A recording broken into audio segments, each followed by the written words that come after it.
Okay, let's start here.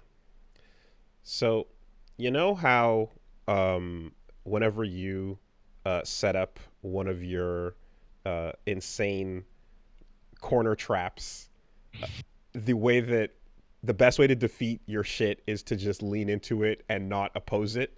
And then there's Yeah, nothing yeah, and yeah. then there's Okay. nothing Yeah. you can do because I'm on You your. mean my mental prisons? Yes, Yes. because suddenly you look and I'm standing next to you and we're both attacking me and now you can't do shit because oops, right? Yeah, yeah, yeah, yeah, Okay. yeah. So Okay. that tech, I just want to give a shout outs to Buckingham Palace for embracing Oh yeah. the narrative and leaning in to them being supervillains because you can't. Prince Charles of the Scarlet Rot. What can Coming you at ya. do when they unveil a painting and the Crimson King with his butterfly is posed already waiting for you, you know, in with the evil aura emanating from the official portrait, and it's this badass full-sized painting? What else can you say, It right? looks like a nightmare. It looks like a Bloodborne. It looks like if you touch it, you will get sucked into it. It looks like a Vigo's painting from Ghostbusters. The horrific realm of Charles. Oh my god. It's kind of unbelievable. I'm well aware that they tapped like a fancy artist who has a specific style to do it. And he's But done everyone else on the Royal. he apparently does like a lot of blues and greens and has Yeah. like a very different feeling to it. Mm-hmm. But like fucking crimson, Man. pink and red and blood, and it's only the like, and the background's red and his coat is red, and so the only thing that pops out of the sea of rot is his fucking face. You just like again you imagine getting pulled into this world where you're stuck inside his psyche and giant Camilla monsters are roaming about, and perhaps even a horrendous, like, it's what's the fucking game with Dante, and it's like it's like the Dante Alighieri with the stitching. Dante's Inferno. Dante's Inferno, right? With the penis monster, it's like that, but it's like Dodi Al-Fayed, the dude who took like Prince Di from him and all that shit, you know? Like it's just that, like that level of horrendous nightmare coming at you. And then of course, a Queen's Jubilee with her and her scepter sitting in an empty room, and she starts walking towards you slowly. No. as God Save the Queen starts playing. I don't think they got what they wanted. Is what I think. I don't think they seem to love it, and I mean, I think if they didn't get what they wanted, they wouldn't have unveiled it. But the big real, they pull down the sheet, and they're like, "Well, look at that! It's Prince Charles and all his Scarlet Rot, his domain, his everything. Like it's just great. They lean into the bit, you know." Can you truly stand there and attack them if they're like, yes, we are evil? That looks like the kind of painting that a man who is currently quaffing potions would want to see. I love it. And I love the little touch too that is, again, like the butterfly, you know, the little Philemon on the shoulder. Upon his death, the Charles will metamorphose into a cocoon, and we'll see what new form of life he will take. Oh, you already know the portrait from the side. You know the shot of him opening the mouth and then the wings coming out and the and life floats out of his mouth. Oh, no. The monarchy. The monarch butterfly. Goddamn. Yeah. It's I so Paige's mom has been visiting, right? She just left yesterday, and we were talking, and I was like, I don't think Charles is gonna make it a year. She's he's not that old. He could probably make it. I'm like, well, he's taking potions for his cancer. She's like, oh, he's not gonna make a year. Also, look at this, mother-in-law. And she's like, oh no. Why does it look like that? Why does it look like that? And in the meantime, not Harry. What's the eldest one's name? Oh, who gives a fuck? Yeah, he's slowly turning into Charles, and his transformation will be complete. So by the time it's his turn, he'll already have, you know, fully degraded as well, because that's what this shit does to you, man. Anyway, William, there you go. You just get I want to see that lineup of portraits in the hallway. Just get they're all like normal. But they're all like normal until up until now, and I hope that this is a turn. I hope that we can now see the timeline change, you know. The energy coming from the rest of them needs to be absolutely critically evil. Good shit. All right, man. What's been going on with you aside from laughing at the British once again? I unironically love the evil turn. You know what? This is this like the monarchy from like the point of view of like an Irish? Perhaps so. Perhaps when they turn on the telly, it might be. It might just be that, yes, because I mean they've had nothing but cause for celebration over and over again recently. You know, I can only hope that, like, instead of just ignoring it with the family portraits, they need to have an actual empty frame for where Andrew once would have been. Just have an empty black, the forgotten one, you know? Lean in. Which is more like empty, the black frame or like a completely empty chair? So the frame, like a vacant space. The vacant space is powerful, but it also could be for anyone to sit at that's there. I feel like the empty frame implies we have dedicated the space to something, and it's clearly still marked out, but you will never know what that was. It's much more insult to injury to have your frame still in place, but nothing in it. We are calling attention to the fact that you are an embarrassment. And no, I will not sully the name of the Nameless King by making that comparison. The Nameless King is so much more fucking badass. Yeah. Anyways. Okay. So what's up over in Woolly Town? Couple things, I guess. In a just a quick one, but I'm trying to get started on Fallout with Punch Me Mom. and Paige rewatched it. So in order to do so, I kind of we got to finish off some of our homework, which was Last of Us. So I finished off Last of Us, late to the party on that, of course, but just a quick ending note to say that as far as the finale of that goes, the absence of the water scene that knocks out Ellie is a it screws up the whole. It doesn't screw it up. I won't say it. So I'm thinking about it, and I'm like, it doesn't screw it up, but it just makes it that much less ambiguous, right? You don't Joel made the right decision. You don't get to argue as cleanly as you would have, where it was like, oh, but what if she wouldn't have made it? You know, what if? Oh, now that you've finished it, do you remember me talking about how, like, for 50% of that show, the infected just all disappear?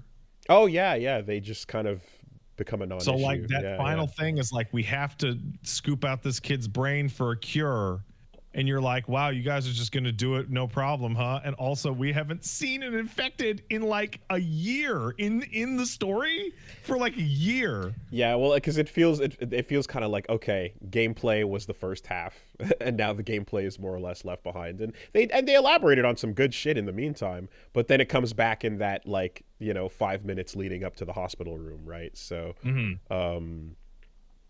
all things considered, it just really. You already had all the questions before about, like, would they even be capable of, creating inoculation with the tech they No. currently have? Is there any signs that this would have worked? You know what I mean? Like everything is dubious. It's all up in the air. If any, like the fact that they've got a working hospital, electricity, and a sterile room with actual surgery prepped means that you're leagues and far and beyond anyone else's efforts. But that doesn't mean that you could still deliver it, right? So yeah, it just it forces the hand of the viewer in a way to just be like, oh yeah, that's the move. But it still doesn't take away the proper stinger that is like, yo, you fucking lied, you know? And and that's the main emotional crux of both the game and the show, are that like you didn't give her the choice to say whether or not she would have agreed with it, you know? Yeah, both parties remove her agency. Yeah. You don't know to say that for sure she would have went with it or not, but she doesn't have enough information, and no one gives her an opportunity to even consider it, you know? So that maintains, and that's the most important through line, and they did a good job with that. Yeah, anyway. So that was it. So you haven't started Fallout yet? No, just wrapping that up. And then similarly, wrapped up some X-Men 97. What the fuck? Stop typing. Stop typing. Just stop typing.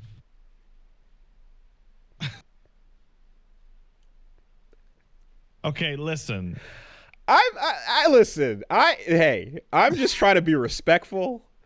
I'm just trying to be respectful, and in the spirit of being respectful to you and your family, we do not have to go into the discourse that is happening in the DLC right now. So I was like, Fallout's really great. You should watch it, Paige. She's like, but then she spoke to a friend of hers, and the friend of hers was like, yo, this zombie man is hot as hell. And Paige's like, when can we watch Fallout? Yeah. And so we watched Fallout. Yeah. And she is just being consistently banished to skeleton/zombie horny jail. Yep. Daily. Yeah. Just like skeletons to vampire man to zombie man. Mm-hmm. I fear for my safety. I fear for my living safety. It's just when somebody hits you with the hear me out, it's like, I'm listening.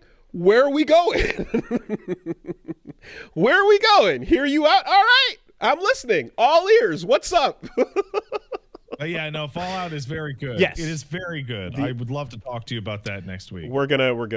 But in the meantime, though, so finish that off. And then some other homework was X-Men 97. Did you? Oh yeah, I finished it. Okay. I finished it within an hour of it releasing. So that finale was 10 minutes longer. Holy shit! Oh. It was a 40-minute episode. It felt like it too. Like we're gonna get 2 episodes in here. God damn it! They got the. You know what they're doing with that extra 10 minutes? Absolutely. God bless that that slow build up off the Marvel logo into the beat.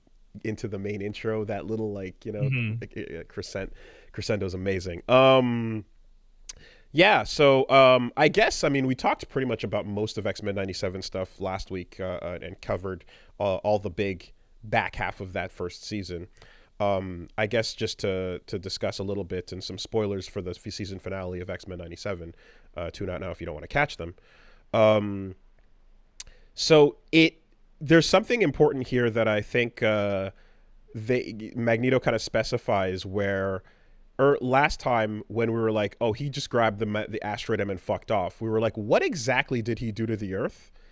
And he turned off electricity. He turned off the power, but then there was a sense of urgency because there was also the fact that the polarity of the Earth could be fucked up forever if they don't repair it. And yeah, the basic deal is that he fucked it up so badly. Yes. That if it doesn't get fixed within a certain time period, it will never be Earth fixable. Will never be able to have electricity again. Is the idea, right? And then yes, and that's the whole shut down the future bit. And there was a sense of I guess I was trying to interpret whether or not there was a and thus everyone is doomed.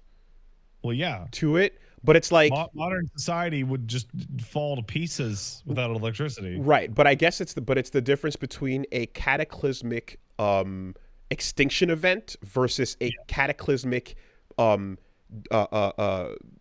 apocalyptic event where people survive but life becomes shit.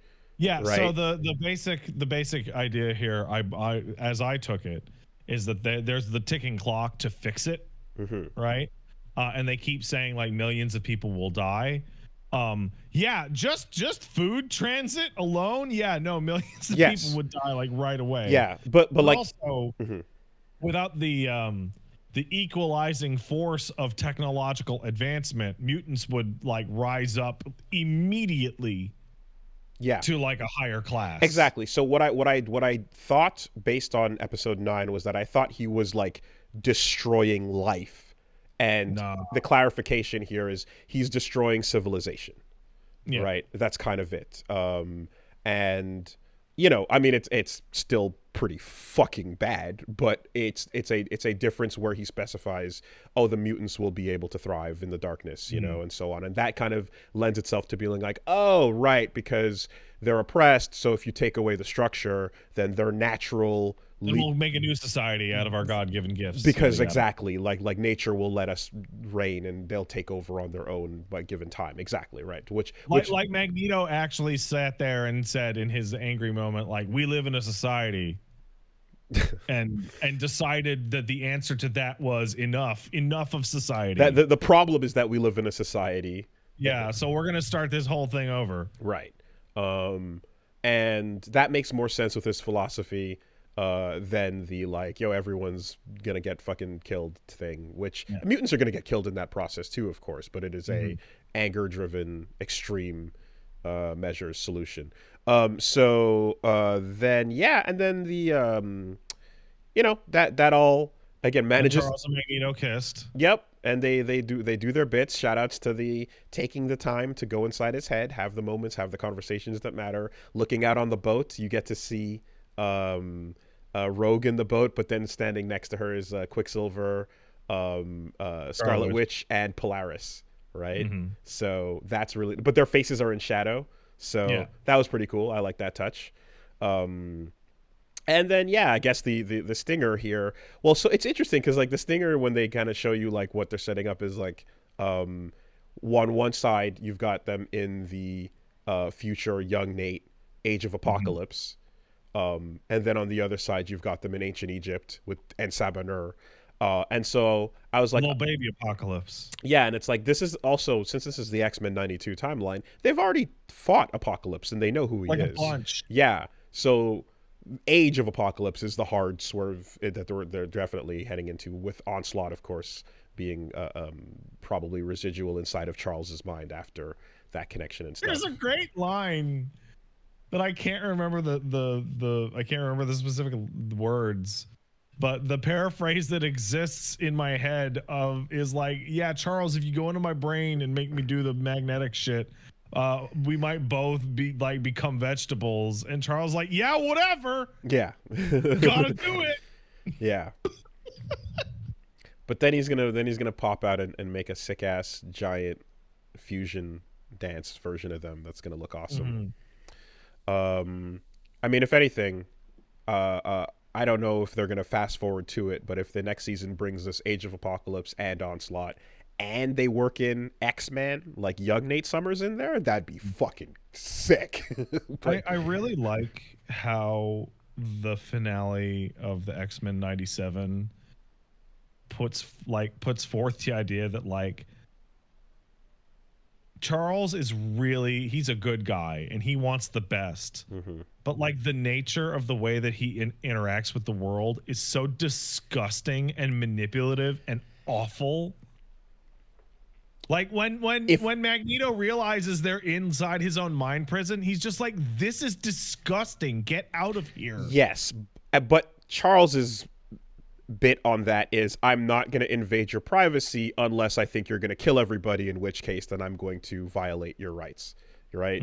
And so the idea of the body count is being the reason why he's going to go about that is like, yeah, that's still consistent with who he is. What I really like about how this season plays out is, you know, they've always had their moments of, again, what did we ever do to you? You were born. That name, I love it. that line lives rent free in everybody's heads for our entire lives, right? It's That was so strong for like what 1995, 94, 93. Unbelievable. I Never remember being a kid and be like, oh, yeah, that hit. Oh, that hit. Yeah, absolutely. You know, yeah. So and that resonates really well. So every time here you get one of those moments where they cut back to like, and what is society at large saying? Well, Bastion has that quote, right, where he says, yeah, Genosha went down and all that shit went down, but really, if you don't have skin in the game, then we just resort to apathy, you know? And it's that, like, until the asteroid is looming over, threatening to blow everything up, then who gives a fuck? It's stupid mutant shit. Get away from us. We don't trust you. You're dangerous and scary, you know? And the idea of, like, the fallout of, the entire Genosha incident being more or less forgettable until it's at your doorstep is, like, that's a really, again, realistic way to play how that would work out. So, fucking great. Very cool. Looking forward to more. And I'm really glad that they took the time. They took 2 seconds of a cut to be like, listen, we all loved that old Spider-Man show too. And it massively fucked up how that show ended with absolutely no payoff at all. So here we're just gonna cut to Pete and Mary Jane over here. Yeah. They are gonna be wearing that yellow with the purple thing. They already showed Spider-Man doing stuff, but here is the actual character designs from Radioactive Spider-Blood Spider-Man with MJ and Pete standing there watching the TV. That was just like, hey, listen, no, he found her and they're fine now, and they're looking at this stupid mutant shit on TV. I did, was there a Madam Web in the background, or no. There was a cut of like, hey, Zemo, Doom, and all the shitheads are forming their evil conference call. And Wakanda was there too. But yeah, no. That's solid. Really happy with that. And let's see how much they can cram into one more season. Which, I mean, I'm saying it, but it's like, not only they're probably going to get, like, Nate in there, but I can imagine them getting Legion in there. Like, they have so much room. Thinking of all the shit they went through in these 10 episodes, there's so much room to fucking cram all of it into the next one. Yeah, the first season, despite how all over the place it goes, like, this is the normal season of X-Men. Now we're going to do the alternate setting, zany-ass comic book shit setting of X-Men. We're in Egypt. Wow. Yeah. It's crazy. I just hope that they don't fall into the trap of, like, when a successful show decides to, like, double up its length, you know, like Adventure Time, when it went from, like, what was it, like 10 episode seasons into, like, 52, you know, and like, you just keep it tight. The way Adventure Time came out made it impossible for me to keep watching it. I think I fell off because it would always be a double episode, and it would be unclear as to whether or not the new double episode would have a new half episode or two old double episodes. Okay, right. And sometimes they would be recombined at random. That's what it wasn't only the doubling and then doubling of the episode of the season length. It was also the episode lengths doubling as well. Yeah, it was a lot. I don't know anybody that didn't fall off at some point, to be honest. It was rough. Anyway, fucking awesome on that. While taking care of said homework as well, I finally got through and hit the credits on Hades 1. Okay, hit the credits on it. Yeah, just to... You heard the song. Heard the song. God damn, man. Oh. I mean, so first off, like, yeah, every single time you swerve over to Eurydice, I'm sitting there and listening to that play out. Oh, it's great. right? And then around run 7 or so, you get back to Hades. You get back to the palace, and you just hear "Don't Look Back," and Orpheus is fucking going at it, and you're like, oh, this is the good shit. Amazing. And yeah, I you know, you're reminded whenever that musical element is brought into play that you're like, right, transistor music was a thing that the studio was, you know, doing a couple games ago. It's the same. Oh, Bastion even. Exactly, right? Like, incredible. So just that powerful delayed reminder of the fucking incredible soundtrack there. And then yeah, then you get the combination of both for that finale. It was so good. I guess I was kind of like the clarifying nature of how the credits play out, and then I did like a post game run or two just to see like what would change, you know. And I think so. Yeah, I guess, you know, spoilers for end of Hades 1 into the beginning of Hades 2. I saw that portrait, and I was like, oh shit, they're together. Oh wait, there's a baby. Oh god, they're all dead. Right? And I was like, how much of that is revealed prior to now?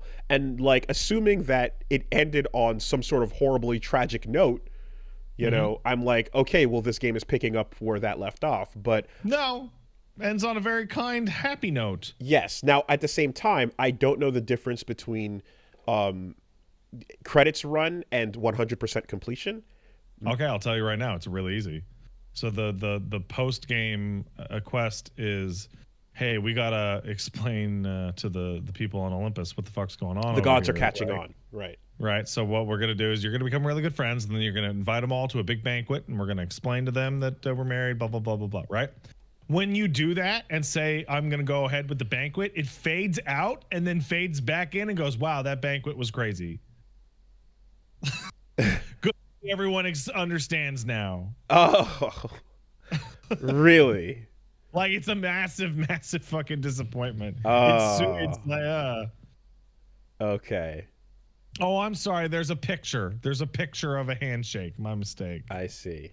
Okay. But yeah, no, it's nothing. It's really nothing. Okay. It's just a little final attaboy Great, for you. great. So that means that, like, yes, the proper feeling you're supposed to get starting Hades 2 is, what the fuck happened? Yeah, everything was cool. Yeah, right, and then it wasn't. Cool. All right, great. Yeah, that, but otherwise, yeah, no, that's a solid replay, and everything leading up to that is great. I can't remember the last time though I've felt like, perhaps Baldur's Gate 3, if anything, I've just felt, you feel like for every line of dialogue you hear that's contextual to the last boon you picked up or the last major event that occurred, you're like, how much was recorded and how much am I missing? And crazy amount. And will anyone ever actually catch it all? You know, like there's dialogue from Hypnos of you getting killed by every single enemy in the game, and some of them triggered multiple times, right? And then there's like, oh, did you like, in some cases the next line of dialogue that should have happened when you spoke to this person, you interrupted it because you gave them a gift first, and so now Dusa's floating away, so I didn't actually talk to you properly. You know? Yeah, no, there's a bunch of dialogue in Hades 2, for example. I'm 100% certain that I missed because I got certain upgrades too fast, or I progressed to a new stage too quickly. Yeah. Man, it's just so crazy how much they recorded for everybody, for every circumstance, for every possible thing you do or don't do. You know? Fucking, like, even just like whatever was queued up for Chaos when I went to go speak to them was changed because I caught a fish. And it's like, oh, yeah, oh, you caught a fish here. Oh, okay, well, that's crazy. Now we're going to talk about that, you know? Weird fish out here. So, yeah. No Clip confirms over 30,000. Oh. That's a lot of dialogue. And it's high quality, insanely well done dialogue at that. Great stuff. Yeah, so anyways, just wrapped up those. And lastly, went back to DNF Duel to try out the new characters. So mainly Monk, the badass punching version of the Crusader. I was about to say that's the alternate Crusader, right? So it's Crusader, except he cuts his hair, puts the hammer down as a blessed, it creates a blessed arena, and then fights you with the fists of God. And everyone basically just says he becomes young Garp Okay. Right? And I guess looking at it, it's like, I know old man Garp from the thing, but like, jacket over the shoulders, he's got the little wingtips, and he's just going in. And it's beautiful. It's beautiful because, yes, he's a badass boxer, but he's also got the things I love in particular. He's got the sways. He's got the Akihiko-style kill rush. He's got the Dudley ducking backwards or swaying in. He's got the ability to, do strings point blank to you and then, like, pressure you and then on a block string dash up and then get a mix-up going or make you whiff something while he's bashing back and then counter hitting you. So sick, a lot of style and swag in that character, a lot of fun. And it just kind of was like, I remember that, this is one of the games that is like definitely like the fact that it came out and it became this insane busted Kasuge 2-touch madness was too much for a lot of people. And that kind of led to the whole like Dead Already bit with it. DNF feels like a fake fighting game, like a not real fighting game. In what way? Like something that you would see a mock-up of in the background of a TV show, right? Like just like, because in my brain a Street Fighter is a real fighting game, and you're like, well, every time you talk about DNF, the things you're saying are stupid. Okay. Not that you're stupid for saying them. I'm gonna play along. Like, I'm imagining, like, if someone's playing the original Dungeon and Fighters, and they're like, "Yo, they should make a real fighting game out of this someday," and then someone mocks up some screenshots, and then you just see this thing, and then it doesn't go much further than those screenshots and life bars and maybe a win quote or two. Perhaps, but in the end, what they created was something that I love that everything is kind of insane and busted, right? And oppressive. But I bring this up to say, so they brought in 3 other characters besides Monk as well. There was Brawler, who is like another kind of badass dude with coat on the jacket swag. And he's throwing Final Fight barrels and doing lariats at you and chains. So he's just a Final Fight character. Dropped in. He's a beat 'em up character, it seems to be the deal. There's a Spectre, who is just basically a femme version of Troublemaker. So big Iato slash sword and guns and flips and all the stuff that the rest of the gun sword characters do in that game. And then there's Battle Mage, who's a little girl doing her spells and whatever. The system changes they made that I didn't know about were actually really smart ones that kind of actually helped with some of that insane oppressiveness going on and made a huge difference to like how nuts the game, like how much you had to, like, the game is still oppressively nuts, but you have some tools to deal with it now. So they one thing they did, they made it so that you have 2 groups per character, and you can make it so that beforehand you had to get to 30%, and then you would awaken to be able to do your super, and you get like a buff on your character. Now you can choose a version that activates at 50%, and it's not as good of a buff, but it lets you do your super earlier. So that like kind of puts you in a situation where in this game, if you're at 30% and you get touched by somebody, you're gonna die. If they know what they're doing, you should die. But you're just gonna die. But if you get to 50%, you have a better chance of like maybe, using what you have to come back and or survive. So changes things up there a little bit. They added push blocking, and that's essentially, like Marvel style, like you knock the person back as you're blocking from them or whatever. So that creates a situation where what would happen where a lot of characters like Striker would put you in the corner, pressure the fuck out of you until you get opened up, and then have a really nice reset ready to go. Now you can kind of push them back, force them to whiff, and then punish that, right? So that's a great thing. Similar to how Street Fighter 6 introduced Wake Up V reversal, right? You know, it's interesting. We live in a new world of like balance stuff, and like you used to like hope and fucking pray that the next version would like tone down Sagat's fucking knee, right? And like maybe fucking maybe, and now we're like, yeah, you know, you can wake up doing this universal mechanic now, and yeah, no, the game's got push block now, Yeah. Or parry timing, it's different. Yeah, It's completely different now. absolutely. Like, new world. And it's a world that I liked when I saw how Universal Persona 4 Arena played, right? I love how that game manages to be really fun and have a really like solid character depth and expression that you can, dive into with each character, but there's still the basic systems for everybody can carry you so far. And not just in the sense of here's an auto combo, because a lot of games like Marvel Infinite is like here's an auto combo and we'll leave it there, but like actually taking it a step beyond and going like here is some things that you have to still think about, but there's a wake up DP, here's a universal roll, here's like all these things that are just like a universal overhead, right? That leads to a launcher that everyone can capitalize on. Love that. So yeah, that's coming to Street Fighter 6 with the new update. But in DNF Duel, they added that as well with the push block. But then another aspect of it as well that was really interesting is the push block that I'm describing. Not only does it get you out of these insane lockdown moments, but it creates a little bit of gray life on your character. And gray life in DNF Duel is humongous because it lets you cancel out of anything at any time. Really? Wait, what? That was already in the game before, right? So the gray life lets you cancel things? Yes. And you needed a little bit of gray life in order to do all your best combos, in order to do your like like your focus attack dash cancel, like Street Fighter 4 style cancels and stuff.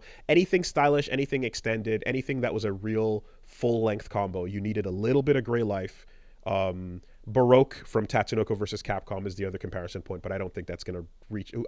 Who's going to know what the fuck a Tatsunoko system is, right? So, but all that to say, so when you got hit in DNF Duel, you could fight and let your gray life heal back, or you could cancel, lose all that gray life, and then extend whatever combo you're doing, or interrupt whatever your whiff was so that you get back to being safe. It's a particularly like. It can be costly or it can be inexpensive depending on how much gray life you've built up, but that's how it worked. But you couldn't do it if you were doing really well and you were not getting hit. You did not have access to really smart way to do a comeback mechanic, right? You have the ability to do more when you're taking you need to burn damage. A resource you don't have unless you're getting hit. Exactly. So with this push block thing, though, they've allowed you to now get a little bit of gray life on demand because push blocking costs you a little bit of life. That's strange. So now I dig it. Yeah. So you have the freedom to initiate that at a cost, and it gives you more opportunities to do shit with your character. But it doesn't last particularly long as well because it's a very small amount. You can keep push blocking, but now you're just taking life off, So it's a more, you have to think a little bit more about how you want to balance the two things, and you get out of that kind of full lockdown state. In addition to the fact that they kind of touched and made sure that you can't do like as they balanced it so that you can't do as much insane shit. You still can, but you have ways out of it now. So yeah, I didn't realize that it got adjusted in such a way, and I'm like, that's good stuff, Similar to how Street Fighter 6 like still has throw loops, but you have a way out. I like when it's like you give people the opportunity to make a decision that's costly but gets you out of the situation, Yeah, how long has DNF been out? Came out last year before Street Fighter, right? It's got to be 2 years now. Okay. I feel like fighting games are updating themselves at the right pace. Like Street Fighter, like, because we used to go like multiple years without any update, and the update was super. Yep. Right. And now we're like, Capcom seems to be doing it, like, because Akuma's coming out tomorrow, or tonight rather, actually, depending on your time zone. Like a year seems like or just under a year seems like the right amount of time, because like I just went and double checked, and it's the example I always use. League of Legends releases a fucking patch that changes balances every 2 weeks. Mm-hmm. That's too fast. Yeah. How could you ever keep up with that? I mean, it's you know, not to fucking put on the boomer hat, but it really is like when you hear someone go dead game after like 6 months of something, it's like, okay, well, how bad is it? Because like, first of all, if it's not that bad, then we're looking at a history of fighting games where they would come out and sit there for years stagnant, you know, before updates happened.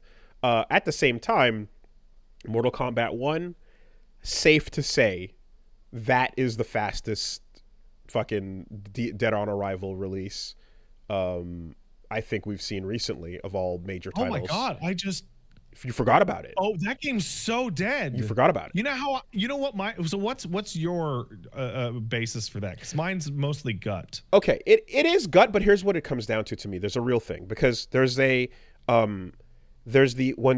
always two things. There's when the casual interest fades, and then there's problems with the game. You can see what ends up happening is there will be a hardcore group of people left over that play it, and they can keep that shit alive. And as someone who's participated in the Samurai Showdown community, I just talked about Persona 4 Arena. I'm no stranger to going and find. Super Turbo came out in the 90s. If you tried, you could find somebody to play Super Turbo with you right now. I mean, Fightcade's always healthy. I am no stranger to the scene of hardcore players is keeping this game alive, and they're having regular things, and they're meeting up and or having tournaments and brackets and stuff, and there's a healthy community online, even though casually it's been dropped, right? When the scene of like competitive players also turn on your game, that's when I would say it's a wrap. Yeah, and so that's what happened. So mine is gut based, but it's a little bit algorithmy. So the TikTok algorithm likes to infect your phone if you look at anything. So I made the mistake of letting a Korean music video play on my phone in near full at one point, at which point my phone became infected with K-pop. And I would just be it would be like nothing but K-pop, like nothing but. You're a stan now. Time to make your fan cams.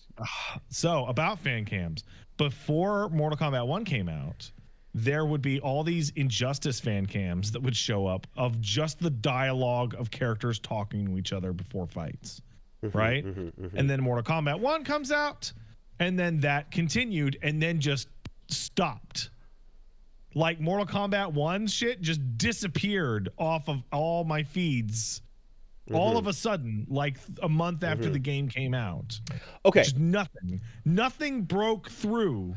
I will stand corrected. The game Mortal Kombat, saying Dead on Arrival implies it comes out and it's a failure to sell, and that is the wrong term. No, Mortal Kombat always sells really good. I was wrong to say that. That was incorrect of me. It sold 3 million, right? And we know that Mortal Kombat is always the most popular in terms of how it hits compared to like Street Fighter and stuff. So yes, that is incorrect of me to say.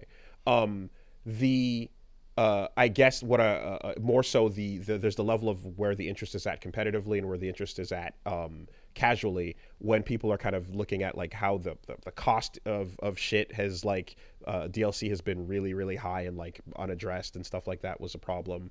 A lot of the missing features that didn't really get addressed, a lot of the balance issues and stuff people were complaining about. I felt like everywhere I turned, both casually and competitively, people were not happy with the state of the game. And that has led to hearing about it less on both fronts. But I'm sure there's still active players currently on Steam right now. Oh, there's always active players for anything. Like the phrase "there's active players on it" is getting close to, well, it's fun to play with your friends. And so to that end, Mortal Kombat 1's state would make something like DNF look like it looks way healthy by comparison. But I'm comparing Mortal Kombat to its predecessors, right? To compare it to other Mortal Kombat games where it would be in the life cycle of MK9, 10, or 11.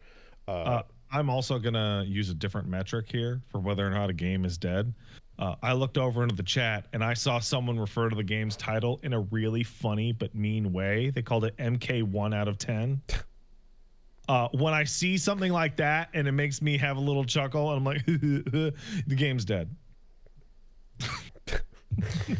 Fair, that's your metric, yeah. So no, that's it. But no, fair to say that yes, there's always a level of popularity and commercial success to that. But you just have to look at how it tracks and how things are going for it, historical to prior releases in the franchise, I would say. Anyway, there's gonna be an Evo for it, of course, and there's gonna be, at CB we'll see how things go. Just hand the trophy to Sonic Fox and just let the rest of the showtime go to the Street Fighter pools. Just make it asymmetrical and yeah, sure. I don't know who's currently on top, but like there might be some other names there. But yeah, anyway, I don't like, and I've never liked that what determines the Evo main stage slots is like a mixture of business, fan vote, and or shut up though this because we say so. Of course it is. But that's what. Yeah. What's the solution? No. They want to do it in the big casino in the Vegas. It costs money. I wouldn't have felt this way if not for that Skullgirls shit from years ago, right? Of course, that was bullshit. Yeah, and then the cross tag battle as comparison point, right? 6 months versus 2 months versus 2 weeks, etc.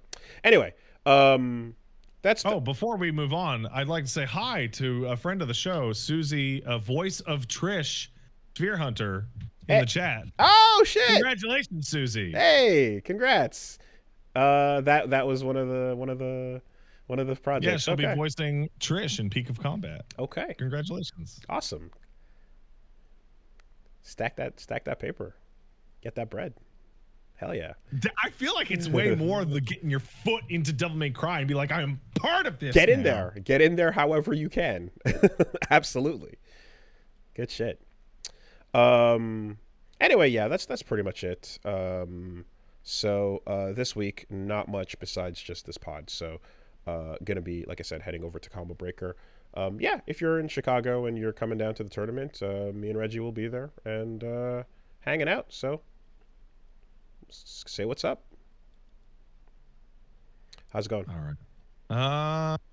So I just spent 4 days with my mother-in-law. She came to visit. So this is actually the first time we've met. So it was very important. It was very nice. I made a really good first impression, which was important because, we have the baby now. It's too late for you to disapprove, Mom, but, right? Bad first impression while child exists. Also, here's the weirdest thing, right? Because I've talked to Paige's mom on the phone, and briefly her dad, but her dad's hearing isn't so good. And so I know like her mom by acquaintance, like I'll talk on the phone now and then. But my mother-in-law watches my show like semi-regularly. Which means that like there's no surprises here, which is a strange way to go into that situation. Oh no. The parasocial realm is now IRL. Yeah. Oh no. So that was great. She came by. She did the very typical older person thing of she gets to the house and the first thing she does is like, hey, hey, you want me to start gardening out in your garden? I can play. I'm like, no, just relax. You're on a little vacation. Let us take you out to a nice restaurant. She's like, well, I could just get this garden and talking my ear off about plants and such. Hang out with the baby. Baby loves his Mimi. Is that the terminology? Okay. That's the terminology. Okay, because you could go a lot of ways. You can go with Nana, you can go with Gram, you can go with... Yeah, both grandmas were like really specific about what they wanted to be called, and both grandpas were like, whatever. Huh. The baby. In our family, it was... gonna call me whatever. In our family, it was Mama, right? Mama? Okay. Mama was just... That was... Everyone called her Mama. It doesn't matter where you lined up on the chart. So probably the strangest thing... By far the strangest thing was that it felt to me like I had been living my life with Shadow the Hedgehog, and now I finally got to meet Sonic.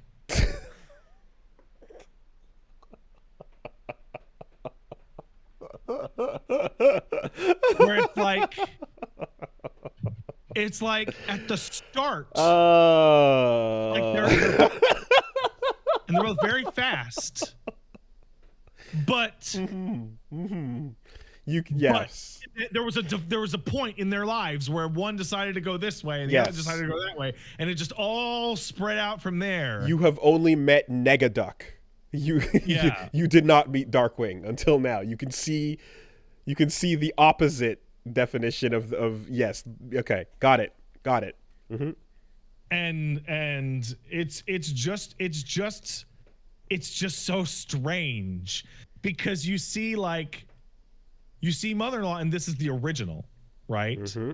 And you didn't realize that the situation you're dealing with is the remix. Yeah. Right? Yeah.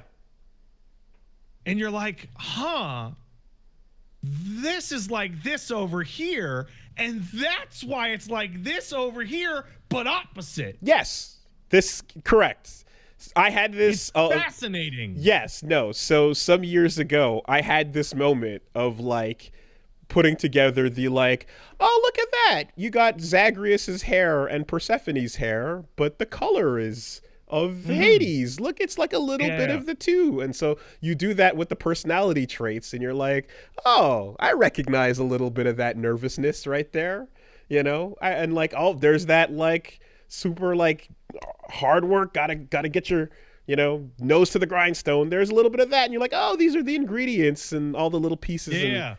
And then it's fascinating. But every once in a while you also see a trait that's like, oh, why is this so different? And it's like, because it's the mirror, right? Because it's the opposite. It was formed in opposition to this trait. One. 100%. 100. And I kept seeing that over and over, like mannerisms and just like little tiny things. So I can say, like, I can fully admit, if anyone ever met my brother, right? Like the one that I grew up with. I met your brother for 30 minutes once 20 years ago. A long time, right? And he seemed nice. Yeah. Pleasant guy.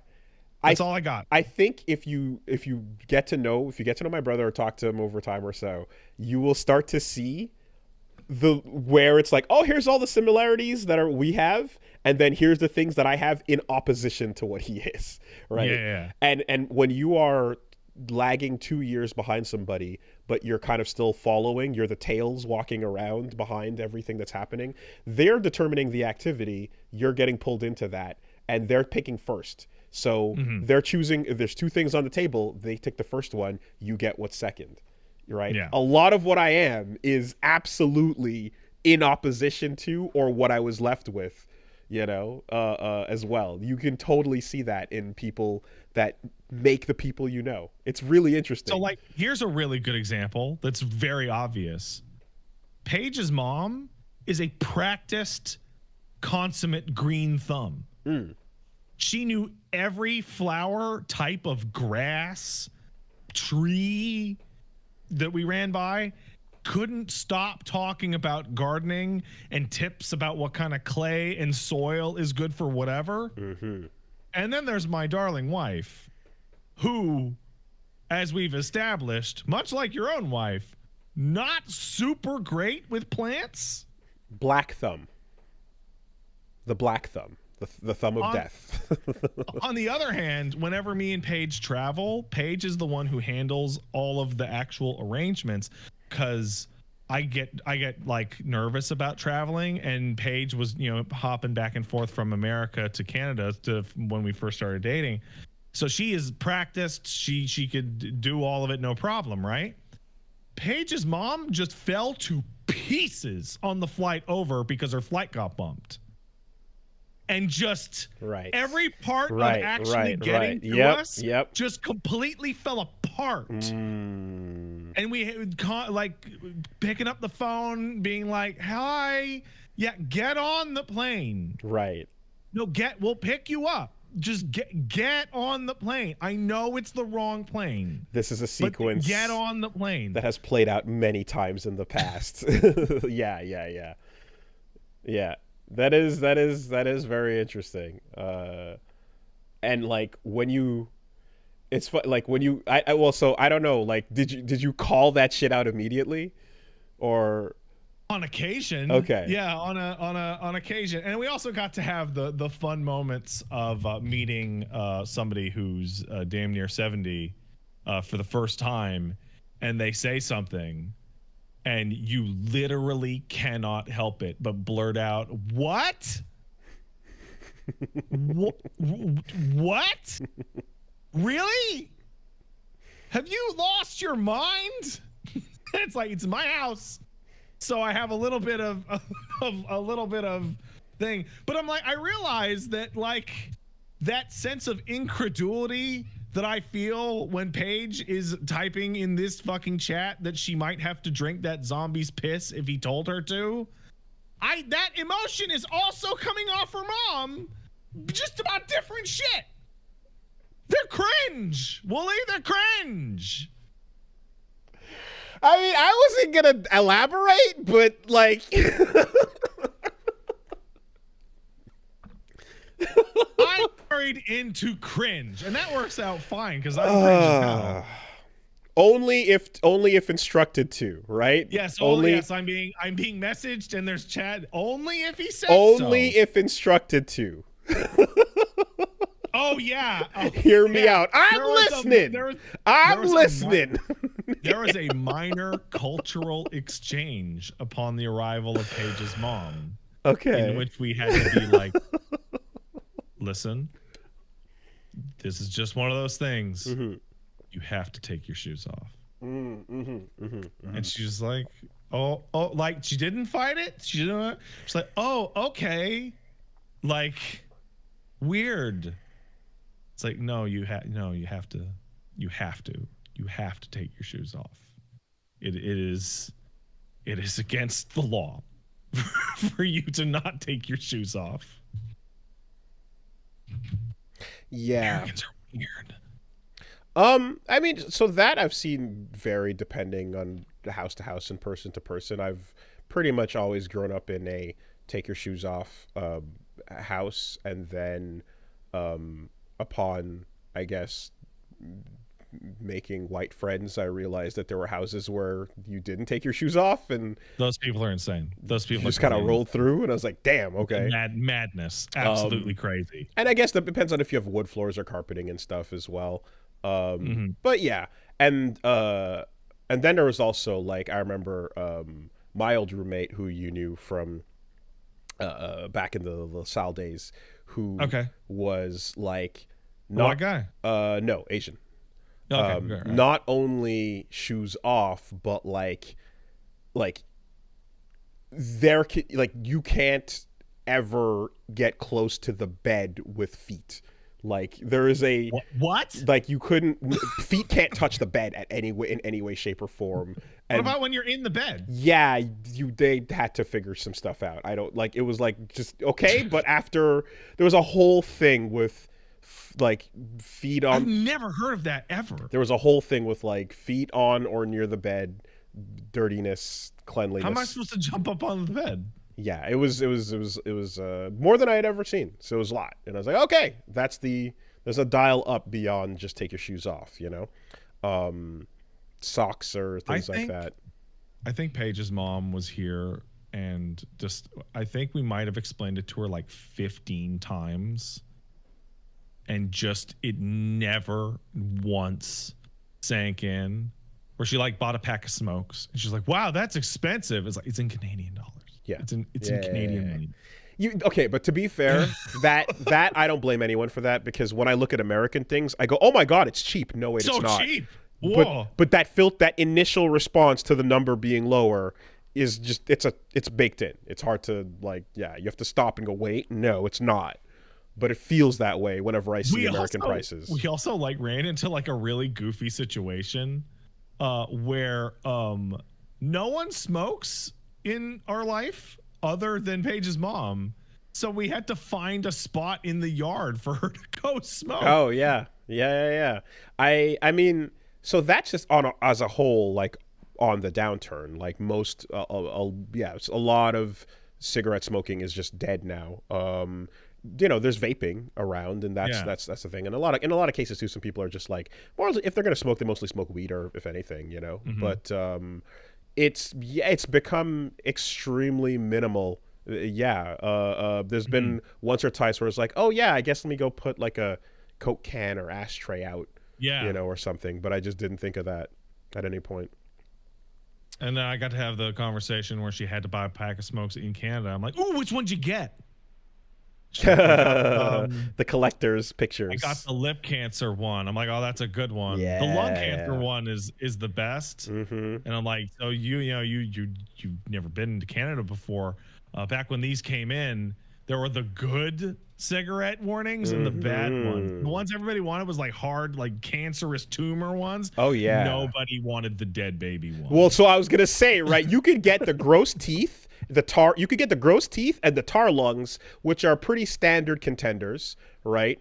But then if you found yourself in the smoking affects your pregnancy as your collectible, that is the right woman with the gray dress. Yeah, that is the right arm of the forbidden one. Yeah. You get 4 more of those and you just win. Dude, I remember 100%. I remember back at when I worked at the grocery store, people would come in and they would ask for specific labels, and no one ever wanted the fucking dead baby pregnancy one, to the point where there was a moment where it's like, all we have is these, and people would walk away to buy cigarettes somewhere else. Yes, and that's when, I don't know if you ever saw them, but a couple of corner stores and couche-tards started selling cigarette cover boxes. They did. I remember that. And they have and you buy a little sticker that goes on the front over the gross photo, and it just says Surgeon General's warning, blah blah blah. I'm like, oh my God, it's in the same box and font, and it's just a picture of whatever normal, like, nature or That's so. great. And just literally Surgeon General blah blah. I'm like, fuck off, man. That's so nuts. Shit. Yeah, that's wild. That's a particular Canadian cigarette thing that y'all didn't see, but Australia, I think, has the same thing. Do going they? on. Okay. Yeah. I mean, that, people also just like, you can transfer out of the box into some holders, but that's more work than people are willing to do. And there's a whole ritual of opening and ripping out and, thinging and pulling one out, etc. So if people are used to that, they don't really want to deal with the transfer. Okay. So hung out with my mother-in-law. That was nice. This morning I had way too much drama, like legitimately way too much drama. I'm like holding the baby, and the baby falls asleep, and I give the baby to Paige, and then I look out and there's a cop walking up to my fucking door. I don't want that. Yeah. He was trying to return the ID of the people who lived here last. Okay. Trying to return their driver's license. Okay. The driver's license had. I'm like, okay. All right. Okay. And then I think lightning hit my neighbor's house. Oh, Jesus. Like a half hour after that. Okay. Because the power went out and Paige looked out the window and she's like, there's sparks shooting off the neighbor's house. Jesus. You're not the kind of person who, if like suddenly a cop starts walking up to you, you just start sweating and shaking and panicking and being weird. No, but what I am doing is I don't want whatever is about to happen. Yeah. I don't want any of this. There's no possible good situation. This was like the most minor things, like, oh, my neighbor, the people who lived here before us, they lost their wallet. That doesn't actually affect me. And I reached out to them, and they're like, "Oh yeah, no, they actually found us. So we got the wallet back." I'm like, "Oh, okay, great." But like, I don't want what? Oh, yeah. What do I want out of the situation? Yeah. No, I wish you could see the exe that runs in my head, like cop.exe just creates an outer body experience. Nice my pose. my ghost like my Xavier astral plane leaves my body, and I watch from a third person as I am in cop.exe mode running a script. Every pop, every blink, every head turn, every Good movement. Afternoon, officer. I am running an NPC script. It is a feeling. Anyway. Well, here's the thing for me, right? Is that I came to a conclusion very quickly, is that there was one police officer walking up to my door. One police officer, it's probably going to be annoying, but but if there's two, I'm yeah. So yeah, he leaves, and literally like a half hour later, we hear the loudest buzzing noise I've ever heard in my entire life. All the lights go out, and we see sparks shooting out the fucking window. Yeah. And it was bad enough that I put on my coat and ran over to the neighbor's house and be like, "Is your house on fire?" That's important. And my neighbor comes out and goes, "No." But like, we were in the living room and we just saw the whole living room just filled up with blue light. We're like, okay. Then we went across the street, me and my neighbor, and we think we figured out what happened. We think that one of the trees in the neighbor across from us is too close to the power line. Yeah, okay, yeah. So I just actually learned, like, yesterday that when something like that happens, when a huge spark occurs and, like, damage is done and, like, or like a fire starts or something, you can tell by the sound of the boom whether it was a lightning strike or a wire popping or something like a tower like hitting something, essentially. So it was a horrible buzz, but it was so loud that we were like, "Oh my, what the," right? Yeah, but we have power back, obviously. So the transformer, the converter couldn't blow up. But what, like, I have to remember to yeah, Paige says it shook the house. Jesus. I don't know, because I was so freaked out by the noise. Get that tree I taken gotta care call power of. company and be like, "Hey, some fucky shit happened across the street." I want to go like talk to my neighbors across, but they're at work, so no one's there. Yeah, you got to trim branches and shit. Like, there's a whole thing. I mean, I remember like when they had the mini ice storm the other day, like there was drooping trees and drooping power lines, and it's just like a recipe for absolute death. Yeah, okay. So that was fun. Didn't care for that this morning. Like, the good thing, like, Paige's mom was gone, because this isn't the kind of thing you want to deal with when you're trying to get to an airport, and be like, "I hope the house doesn't burn down while we're gone." What else did I play this week? I played some more FF7. It's great. What do you want from me? Me and Paige did a sponsored stream of Cassette Beasts yesterday morning. How'd that go? Cassette Beasts is great. We all knew this. We talked about it last year. The online multiplayer is you press start and hit I'd like some online multiplayer, and then they join your game, and then you're just hanging out and you can trade, and it's like you're playing by yourself, but you can see the other person, and there's a link cable attaching your Game Boys permanently. Okay. It worked really well. Interesting. No complaints. Up to 8 players. It's funny. # sponsored. Yeah. It's funny because, like, I was actually, like, thinking of, like, just going to check that out recently at some point, personally, but, like, obviously, schedule commitments didn't let me do it's good like that, but that's cool. I also like how the people behind Cassette Beasts gave me money to tell you that the game I already told you was good is still good. Yes. I will, Thanks. Yeah. And now at some point, when I just check that out on my own, I will do it for free and feel like a sucker. Yeah. But it's cool anyway, so, you know. Yeah.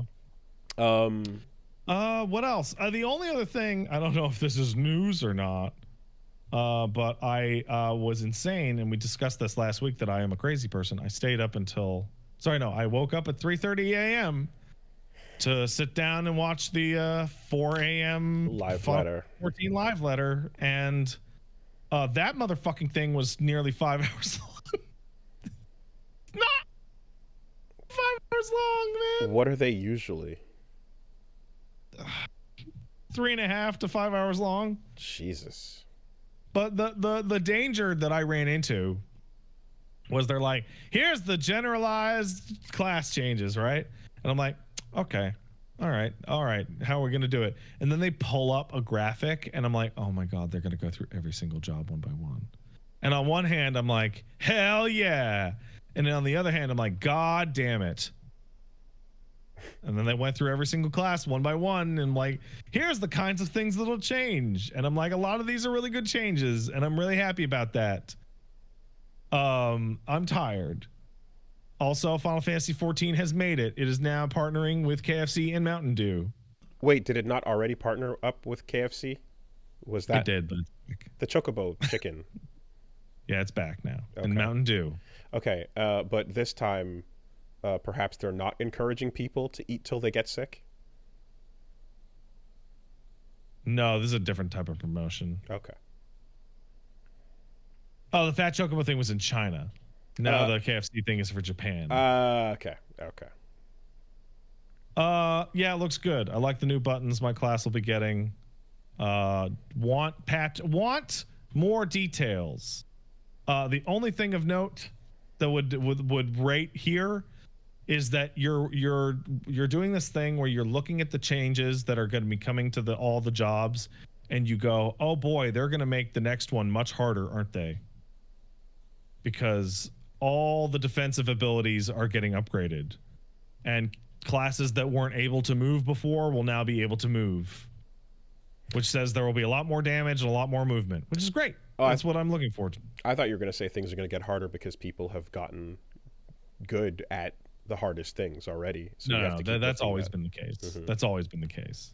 Man, I got to say, whoever's working at the KFC tie-in promotional department is fucking up, because the #1 most downloaded mod for Guilty Gear Strive Gold Lewis is the Colonel outfit.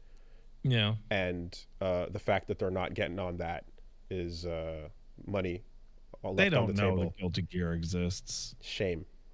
They don't know.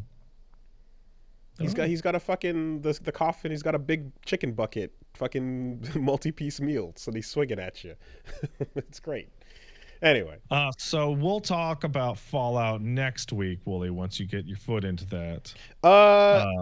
Yeah, if we get a chance. I mean, okay.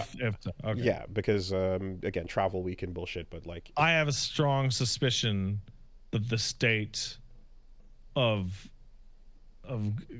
ghoul time in my household will remain for multiple years. So I'm not really worried about that going away before our discussion. So just maybe you can perhaps, you've been closest to this, so you can probably fill it out. But like, all right, so you on the skeleton boner chart, you've got full on Skeletor, Skullmageddon. Just it is bones. And maximum turn on is occurring, right? Just Niagara Falls, right? Okay. When we drag it over towards like Crypt Keeper, we get a little bit of flesh hanging, but we start to get a little bit less skeleton, right? Then you get to ghouls, and then you get somewhere over towards like Red Skull. But like, how much flesh hanging on still constitutes... It doesn't appear to actually be any level of decay, because Astarion is undead and is actually just a pretty looking man, right? There's some kind of like conceptual like monsterism going on that I am not personally privy to. Gotcha. Okay, so it doesn't, because like if it's a meat layer that is just muscle and tendon, that's not skull. I don't know. But okay. You're asking me to explain if it's the arches or the space between the toes that are what gets Is you. it the bottom of the foot or is it? Yeah, like I don't know. Okay. I can tell you what, I vividly remember watching Fallout because Paige watched it. We watched it together afterwards, and I was watching Fallout, and I'm like, this ghoul is going to be a problem because Walton Goggins is a handsome guy in ghoul makeup, and he's full on like Southern accenting his way through shit and just being a violent murderous sociopath. But girls like that. So Yeah, it's just the like does the extra flesh increase or decrease the appeal, you know? I don't know. Yeah. I don't know. Okay. I don't fucking know. Okay. Okay. Paige jumps in to help us understand with the phrase "he's so hot" in the chat. Thanks, Paige. He has no nose. That'll work. I don't know. I don't get it. Okay. Right. It's that, with the two holes and the. Okay. I don't get it. Well, now that's pretty much it. It's been a short week, media or whatnot wise, because much of it was family time. See, because it was well spent family time. Because radioactive spider blood Morbius is full on man, but then the nose bones look like they have the skeleton nose, but the rest of the features are not skeletal. So, Morb. All right. I'm being sent a screenshot of something. That's funny. Okay. It was the Senuous Sacrifice how long to beat chart.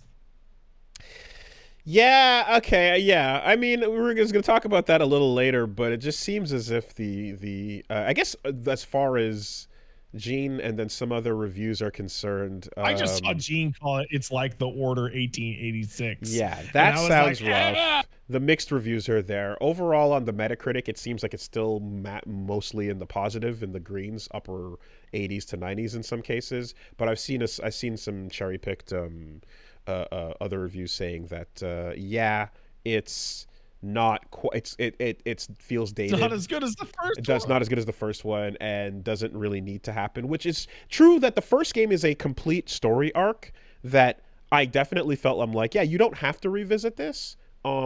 But I'm like, but if you find a good reason to tell more of this story, then so be it. Sure, right? Because it kind of ends on that note of like, okay, I accept who I am. Now onward to other things, right? But it's the same things but less complicated and better graphics. Okay, so I will say though, what raises the eyebrow is the sentence, quote unquote, Hellblade II actively harms the franchise's standing as a well-researched and sympathetic portrayal of mental health. And I was like, what the fuck does that mean? Right? I laughed really hard because I posted, oh yeah, and then I saw Haddock go, oh no. Because that's right, like that sounds like you're actively going from this is a really good depiction of it to David Caging it. But but upon further reading, it seems like that is not the case. It's more actually just the first game does a really good job of like introducing the issues she has, and then like while they're tormenting her, the actual coming to terms of who she is involves embracing that, and like when she does complete her character arc, they're still a part of who she is, right? As opposed to defeating the inner voices and making them go away and that'll make you better or something. That's not what the game does. It does a really good job of that. So in the absence of anything like that, of her embracing it, it doesn't have that same message, and that's kind of the difference. Is like the first game had a good message about that, and this game I guess doesn't. So it's not anti-mental health, right?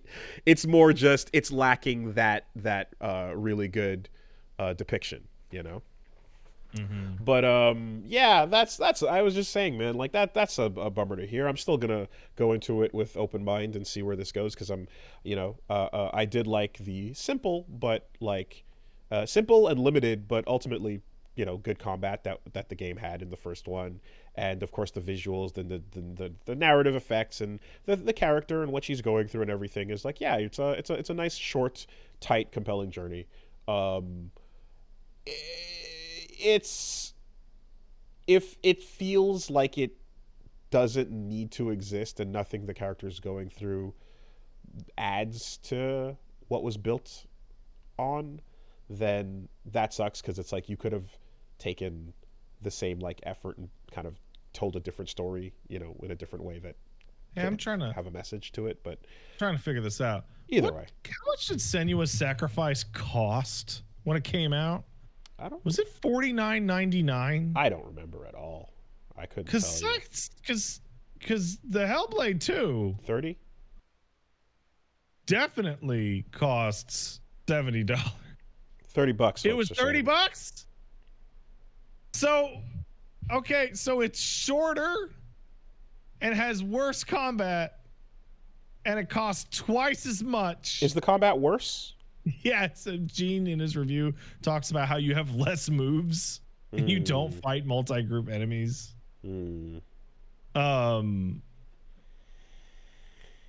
So like, I'm talking Canadian dollars, guys. Everyone in chat, again, 50. just like my mother-in-law, I'm in Canada. So the 30 was 30 US, and now it's 50 US for the that seems like a pile of shit. That seems like a pile of fuck. If the length is the exact same, then that I sucks. don't think video games should have a worse metric than $10 an hour. I think we can all argue about like value to ratio or whatever, but I think $10 an hour is a breaking point. I think that if I had to do a full shift at work to buy it and then I beat it before I go to bed, that's a fucking waste. I feel like I remember having this discussion before, and I remember just kind of like I'm more willing if I, depending on how the experience goes and so. Well, you know what? Here, how much was Sayonara Wild Hearts? $6 and a bag of acorns. Because I adore that game, and it was $17.49, and I happily would have paid even more for $12.99. I would have paid more for that, and it was an hour and 5 minutes, perhaps. It's an hour-long game. I would have been willing to even is how much I enjoyed it, but I'm just speaking for me, you know. But yeah, that works. That's what, 12. That's about $13 for an hour-long game or so. And then I guess the question too is like, are you going to factor in? Is there a replay, new game plus? Are there things that are supposed Apparently to? There is a new game plus, but right. You know, I saw one of the complaints that really just put me off is somebody complaining that Senua moves too slow. Yeah. And then Gene told them to make sure the auto sprint is on. And I'm like, oh no, I know exactly what that feels like. That feels like, look at all this shit. It's so pretty. Oh God, I'm also just being reminded of the whole Ground Zeroes discussion. And like, I'm like that. I didn't have fun with that, but, yeah, I don't necessarily, I don't know. I don't agree with the hard limiter of $10 an hour per se, because to me, it really depends on what the experience is and what I'm getting out of it, and what, you know, in some cases, like, what is a game with a new game plus with some new features but not that many still a 1 hour game, or is that a 2 hour game? That depends on how good the actual game is. Right.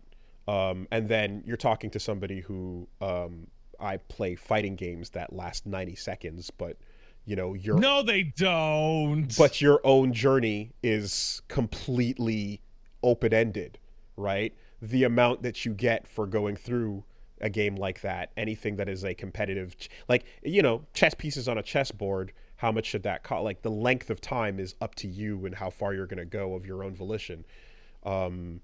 It gets hard to take a game like Balatro. You can say, if you're trying to unlock every deck and unlock every blind, then yeah, you're going to spend a whole lot of fucking time, you know, probably outlasting the amount of money you've paid for that. But by the way, if you were playing a fighting game, and you used a quarter to play, and you lost every time, it would cost you about $37 an hour. If you use the quarter to play. Yeah. Mm-hmm. So Willie, fighting shut the games fuck are up. No, they actually do the not. grandest Okay. rip-off ever. All right. Well, you know. All right. Fuck You should my stop playing opinion. I should just shut the games. fuck up. That's it. Yeah. I don't. All right. Anyway, I'm not too sure about the cost per hour thing. I don't know. I don't have any clear-cut answers there, but as a feeling, I feel like I'm willing to pay more for a short experience depending on if that experience math is wrong. I felt screwed worth that it up. to me. I don't know. I don't feel like every hour in every game feels the same to me, and the No, monetary it value obviously associated feels hard to put a hard line on that is going to be a consistent thing. Oh, I don't think that a hard line in the sand is important, but I think that a metric like $10 an hour or whatever is a really good example of where you can kind of start to understand that weird feel bad.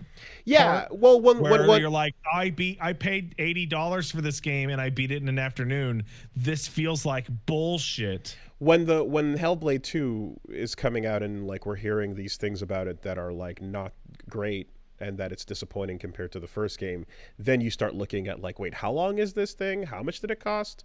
But like, you don't necessarily ask those questions when you're just enjoying the journey and when you're fully engaged in what it's doing, right? Hey, here's a good example. I just saw somebody mention. Well, sometimes you do. Game. That's not completely true. But I love Resident Evil so much. I love it so much.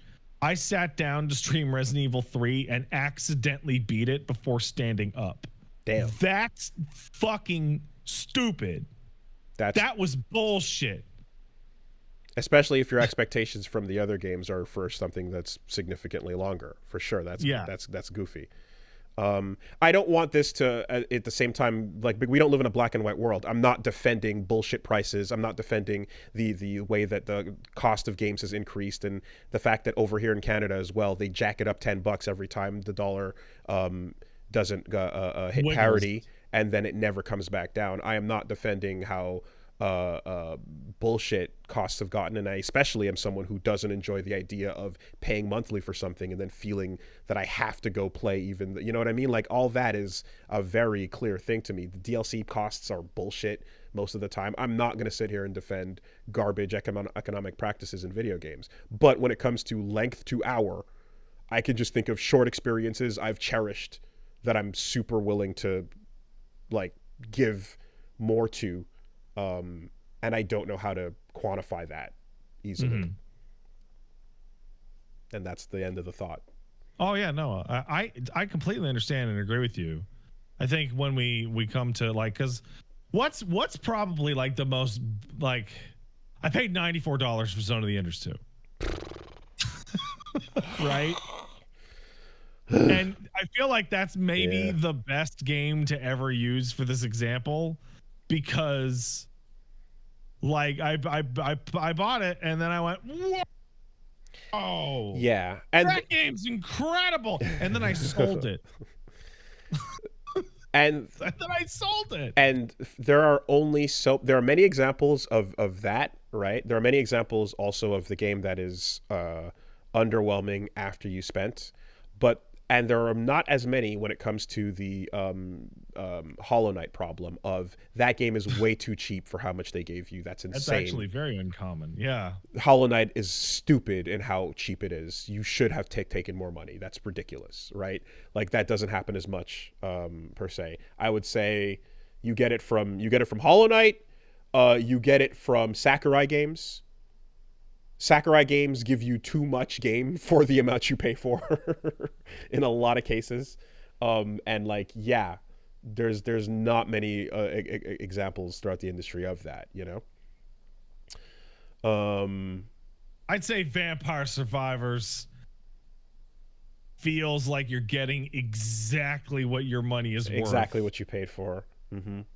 And also considering the gameplay, quote unquote, right, as well too. So, yeah.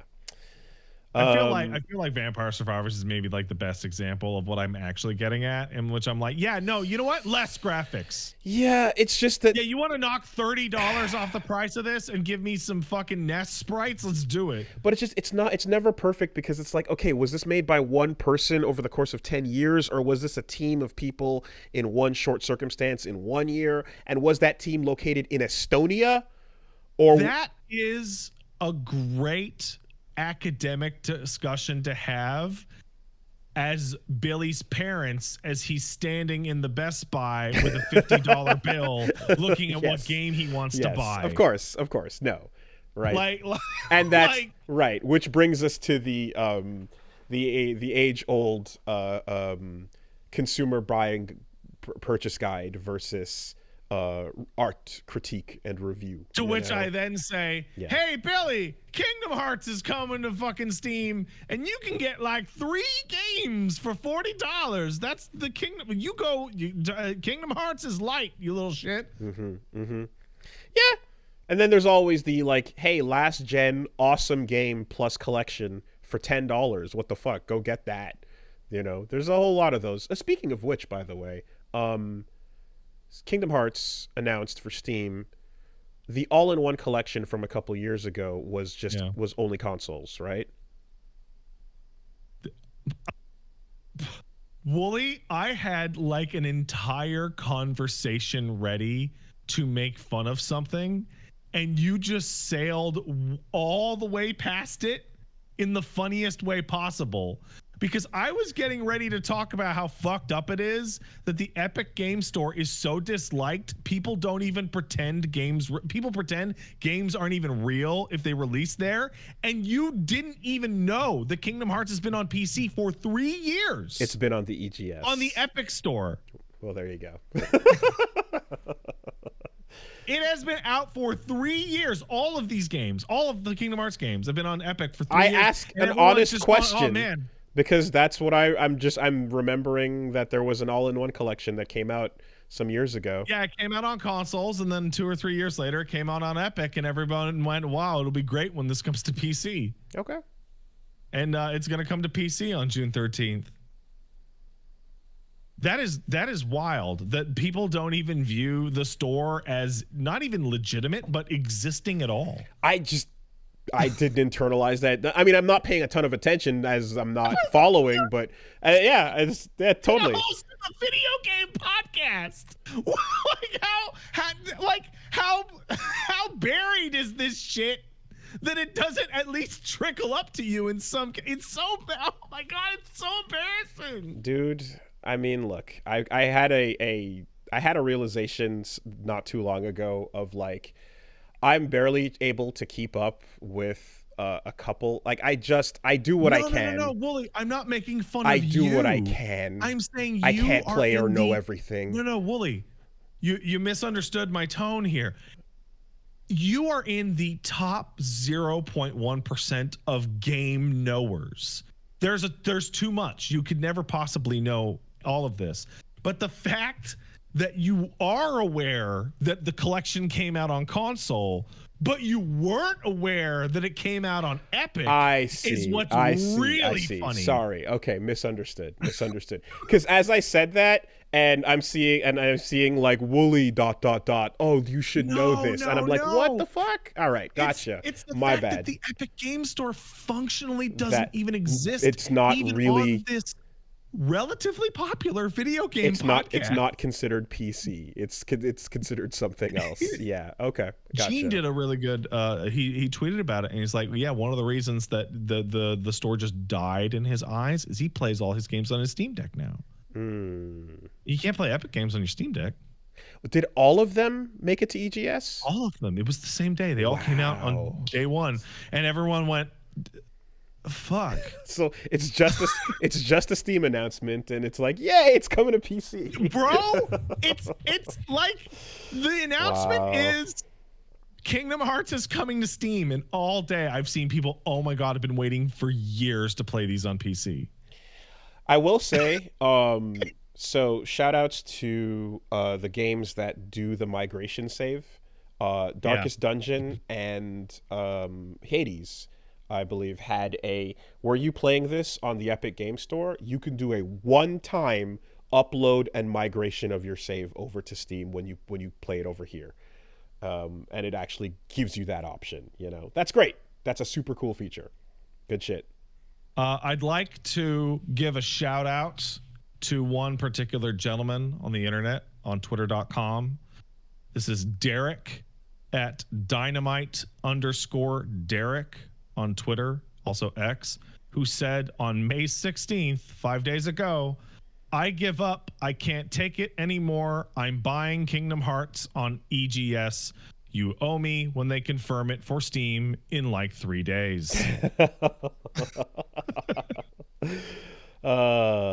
Damn.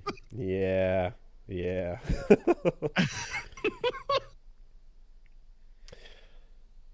Yeah. I love it. I love it. No, that Oh, he got his refund? Oh, that's awesome. Nice. Good. Oh, the Epic Game Store version of Kingdom Hearts isn't playable offline. Oh, that's just awesome. Oh, this is all just good stuff today. Yeah, I put my early access hours in on the Epic Game Store when there was no other choice, but wild. All right. All right. The what? The Epic what? Epic that and I remember that was when I want to say like the first time I booted it, I just got a black window that I had invisible everything, like none of the images loaded, but like I still had to navigate the invisible store to get to. Oh man, I remember it was crazy. I mean, a couple months ago, when I was playing Alan Wake 2, and I lost an internet connection, and Epic decided that meant I didn't own Alan Wake 2 anymore. So that was in the middle of a stream, and it just ruined the whole stream. Just kicked me right off. Okay. I'm thinking like, if you had to rank absolute dog shit PC game platforms proprietary. Okay, let's do it. You ready? You play. Wait. What's our ranking system? Oh wait. We going top bottom. I was going top down. Top down. You play. You play's the worst. The Ubisoft garbage thing. You play. Or the top down means the best one on top. Oh, so no. I said which is the question was which is the worst. Oh, okay. Sorry. Okay. Yeah. I asked which was the worst. Yeah, you plays the worst. The Ubisoft one is the absolute worst. It's the worst. Second worst, probably Origin. No, it's Rockstar. Okay, I haven't used Rockstars. It's really bad. Yeah. Okay. It's really bad. Okay. Like, is it like when I boot it up, it doesn't always show up bad? Every single time I launch LA Noire, Rockstar Social Club crashes. Oh, and yeah. I have to force quit it. Yeah. And then I have to do it again and hope it doesn't crash. Ooh, that's that good stuff. Every single time. Okay. Like 100% of the time. Okay. All right. Ubisoft, Rockstar. I mean, games for Windows Live. Like, is we even going to call that? Doesn't really that's exist. Not even. I will give a shout out to everything Xbox on my computer. Just fucking hates working. It just hates it. It just doesn't want to live. Okay. I can never manage to make sure that the right account is associated with whatever because of the age-old Microsoft accounts that got migrated through and how the old Gmail accounts are fucky with it. Origin. The Windows Store will lock out your app access and leave like holes on your computer. Origin is a steaming pile of dog shit. However, they updated their community page with our Mirror's Edge playthrough back in the day. So hey, you got a point for that. I would say Origin, in which we started shit talking Origin in the LP. I think Origin is of the horrible ones, it's the only one I'm willing to use, even begrudgingly. I mean, when you don't have a choice, you don't have a choice, right? But it can work sometimes. It can work. I only have Overwatch experience using like modern BattleNet. You know, Blizzard's thing was fine. yeah. I don't remember that being. It an was issue annoying that it existed, back in the day but it or was now. fine. The one, but like, yeah, and every time when you really get to feel the absolute wrench slowing down the machine is whenever you're booting a Steam game up and then it has to go pop a third party thing. Oh yeah, that's when you get to really get put through the fucking ringer. GOG is fine. I wouldn't call it bad either. It's fine. Yeah, I think I've only used it for like one or two things tops. Well, so it's just like a download manager. It's a container. It's just a container. It's just like, hey, do you own Witcher 3? Yeah, of course I do. Everyone owns fucking Witcher 3. Well, do you want to patch it? No, maybe. You ever use 2Ks for anything? I have never used 2Ks for anything. Okay, I have not heard good things. Couldn't report on that. Yeah, Play Online. Somewhere down there. No. Okay. Yeah. Okay. Yeah. And then yeah. And then power gap, Steam. A launcher so good I import the other launchers into it. Hold on, this might sound really stupid. Does itch.io have its own launcher software? I genuinely don't know. To me, itch.io is a website where I go and I download zip files. Oh my god. That's so funny. Somebody pointed out that we forgot to even talk about Epic in this list. Okay. We literally just forgot. Yeah. There you go. All right. Even though it was the start of this conversation. I mean, it was like, for me, my first Epic game experience for a while was it does not work. It just doesn't. It is barely functional. And like it's in a state where like it'll boot now and you can do your thing. So yeah, I guess throw it in there under Ubisoft and fucking whatever came there. Okay, hey, you wanna have the ultimate you wanna have the ultimate truth that the Epic Game Store is a piece of shit?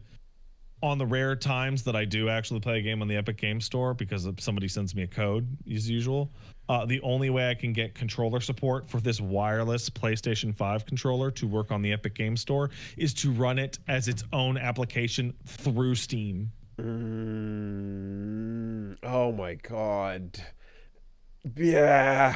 Yeah, that pretty much says it because Steam has such good controller support that you can go in and create profiles that it'll map to Epic's shit. My god, that is fucking crazy. That is crazy. Wow. Yeah. And it lets you import your shit and do that too if you need to, so fair enough. Now, Solidus points out that you plug your stuff on and it works natively on some games, but also this is a wireless PlayStation 5 controller. So work. It doesn't want to? Oh, okay. I guess I'll run you through Steam then. Yeah, and I guess those are the ones. Like anything beyond that that's super dead is just super dead regardless, but god. All right. Okay. Let's take a quick break and then before we do, I guess we should tell people where to go this week. Yeah. Wooly, are you streaming this week? No, I'm just doing this, and then I'm going to go to Combo Breaker. So okay, go to Combo Breaker if you want to hang out with Wooly and see him and Reggie. And Reggie also, and tell them that they're cool and that they smell nice. I don't think I've ever been to Chicago, so... I mean, I know you've been to the airport. O'Hare's pretty nice. Yeah, O'Hare constantly, yeah. But the airport's not real, so... I'm going to be streaming Street Fighter 6 and FF7 Rebirth. It'll be the re-debut of the Get Out of Fighting Games fucking segment. Shout out to Quiet Viking for making an excellent animation, which I should mention you to Wooly. I did not tell him to put you in that animation. Oh, that just played out the way it did? I didn't tell him anything. I said, here's the name. And he just made the whole thing by himself. See, I can't tell if the energy is...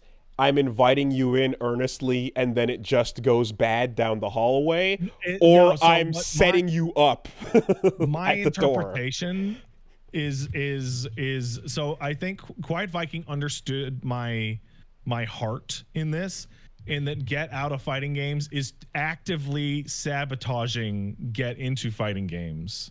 I see. So I have snuck into your temple. I see. To break people's legs and throw them out. I have earnestly invited you in, but you have shown up at the end of the hallway. Yes. Okay. Got it.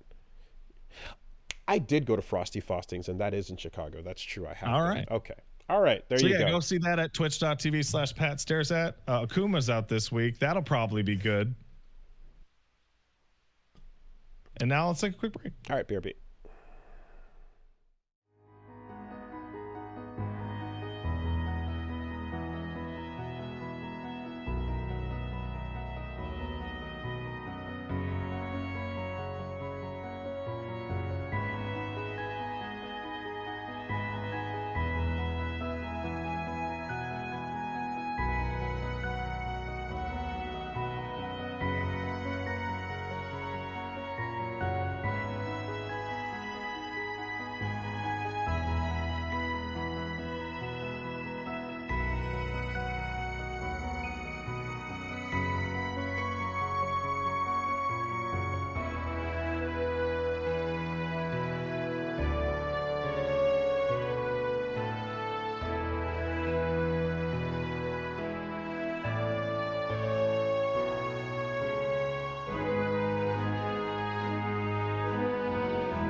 let's take a quick word from our sponsors. I love our sponsors. They're my favorite sponsors.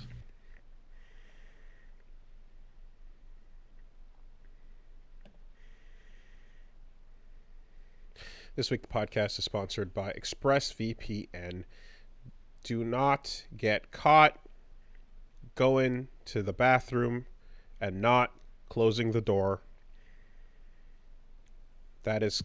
Hey, wait, not locking the door? Just closing not the even door? if you just walk into the bathroom and you don't even close the door. Oh my God. What are you doing? That is like using the internet without ExpressVPN. Anyone can wander by, they can smell, they can see. It's just there's too much information out there. And what if someone could walk by the bathroom, take a look, see what was happening, smell it, and then sell that for profit? Yeah. Do they have to smell it first? I mean, hopefully not, but the point is that there's people out there that are taking pictures of you on the toilet and selling it for money. Okay, I need to stop you right here, because ExpressVPN occasionally they go hard on these. Is this the copy or is this you? Okay, I am elaborating and okay. Because for a second there, I was gonna send a high five in the mail to ExpressVPN's copywriter. I am using my own words to say what is the dangers. The dangers, yes. Okay, I mean by the book here, using the internet without ExpressVPN is like going to the bathroom and not closing the door. That's wild. Yes. There's a lot of reasons why that's crazy.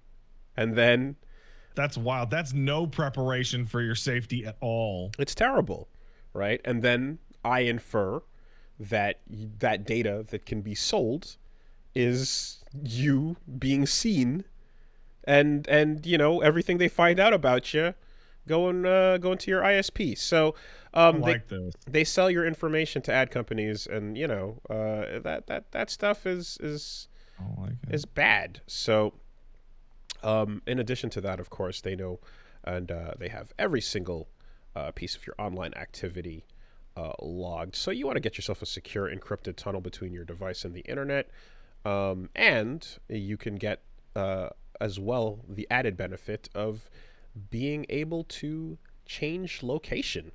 So you can suddenly be anywhere around the planet, and you can actually not be restricted depending on what if you're like, for example, in Canada, and you're like, hey, I would like to watch It's Always Sunny in Philadelphia. And then they're like, nah. I'm like, no, yeah, well, click, now I can. It's just that simple. So damn. So yeah, close the bathroom door, lock it. It takes 1 second. And in similar sense, you just have to fire up the app and click one button. And it works on your phone, your laptop, even your router. So anyone who shares your Wi-Fi can be protected as well. I like using ExpressVPN. Like, genuinely, it is like a button, and you're done. Tap, done. It's really easy. Secure your online activity today by visiting expressvpn.com/superbeast. Today, that's expressvpn.com/superbeast, and you can get an extra 3 months for free. expressvpn.com/superbeast. Thanks, ExpressVPN. Thanks, ExpressVPN. All right. Love it when we get a big old cinematic fucking what is going on, who the fuck knows, shut up, Elden Ring ass trailer. This week? No. Oh, no. No one. Actually, so we can actually get to talk about Elden Ring. You know what? I think Michaela actually might have self-fired or quit. No, you don't understand. Michaela divested themselves of their flesh. Don't you get it? Mesmer seems to be pretty seems like a jerk. Seems like a fucking. He came down with the snakes, and that was bad. So I'm actually replaying through Elden Ring right now to get a save ready on PC for the DLC. So I'm in it. I got my whole foot in it. So as a result, I'm actually like way more up to date on what's going on in that trailer than I think I otherwise would have been. Oh, okay, interesting. So you were going to say something. Yeah, I was going to say that like the impression, it's cryptic and all that, but the without having it the story fresh in my brain, I'm thinking that like Mesmer rolled through with a bunch of. I'm not going to say it's like there's got to be some connection between the God Devouring Serpent and the Rykard shit and every snake. He's snaking up. He's snaking up real hard. So he rolls through with a bunch of snake assholes, and they do their big old snake crusade. And if this God Devouring Serpent is trying to devour gods, then fine. That's what he's doing. But these are little tiny baby snakes. And then Miquella's like, "Fuck this, I'm out." And then I guess jumps in a Erdtree and leaves. But then his sigils everywhere. Well, this is great. This is great because I know enough about the events of Elden Ring to actually tell you that what you have is the events backwards. So, okay, do you remember? We're going to talk about some Elden Ring spoilers in the following 10 to 15 minutes. So if you don't want to have the game's shit all fucked up for you, just close your ears. All right. Do you remember in a very, very initial trailer where we saw what looked to be a woman shattering something on a hammer? The Flash, the truth about Radagon, yeah. And then what looked to be a man smashing something on a hammer. Yeah. And it's not clear until the fucking last 5 seconds of the game what that original image actually was. So Miquella is like a beautiful young blonde boy who never got to grow up because he was cursed, because him and Melania got born wrong, because their mom committed self-cest. And that's what happened. Right? Yeah. So Melania gets all fucking rotted out from as a little baby, and Miquella gets to be the god of dreams, but he's like, I'm never going to grow up. I'm never going to be a real adult. Right? Everybody gets sleepy. Yeah, it's god of sleep and dreams and all that shit. What was the other name again for the sleep? The saint something. Trina. There you go. Yes. Yeah. So everybody's got double names, all that shit. Right? So Godwyn gets fucking murdered horribly. Right? Like he turns into that fucking fish man. He's fucked. Right? Miquella's whole deal was that Miquella wanted to fix Godwyn from being a fucked up dead ass fish man. And in all the item descriptions about Miquella's stuff, they're always about like, oh, maybe you could save the true death and all that crap. So that doesn't work. So Miquella goes and builds a second Erdtree called the Erdtree and cocoons himself for some reason.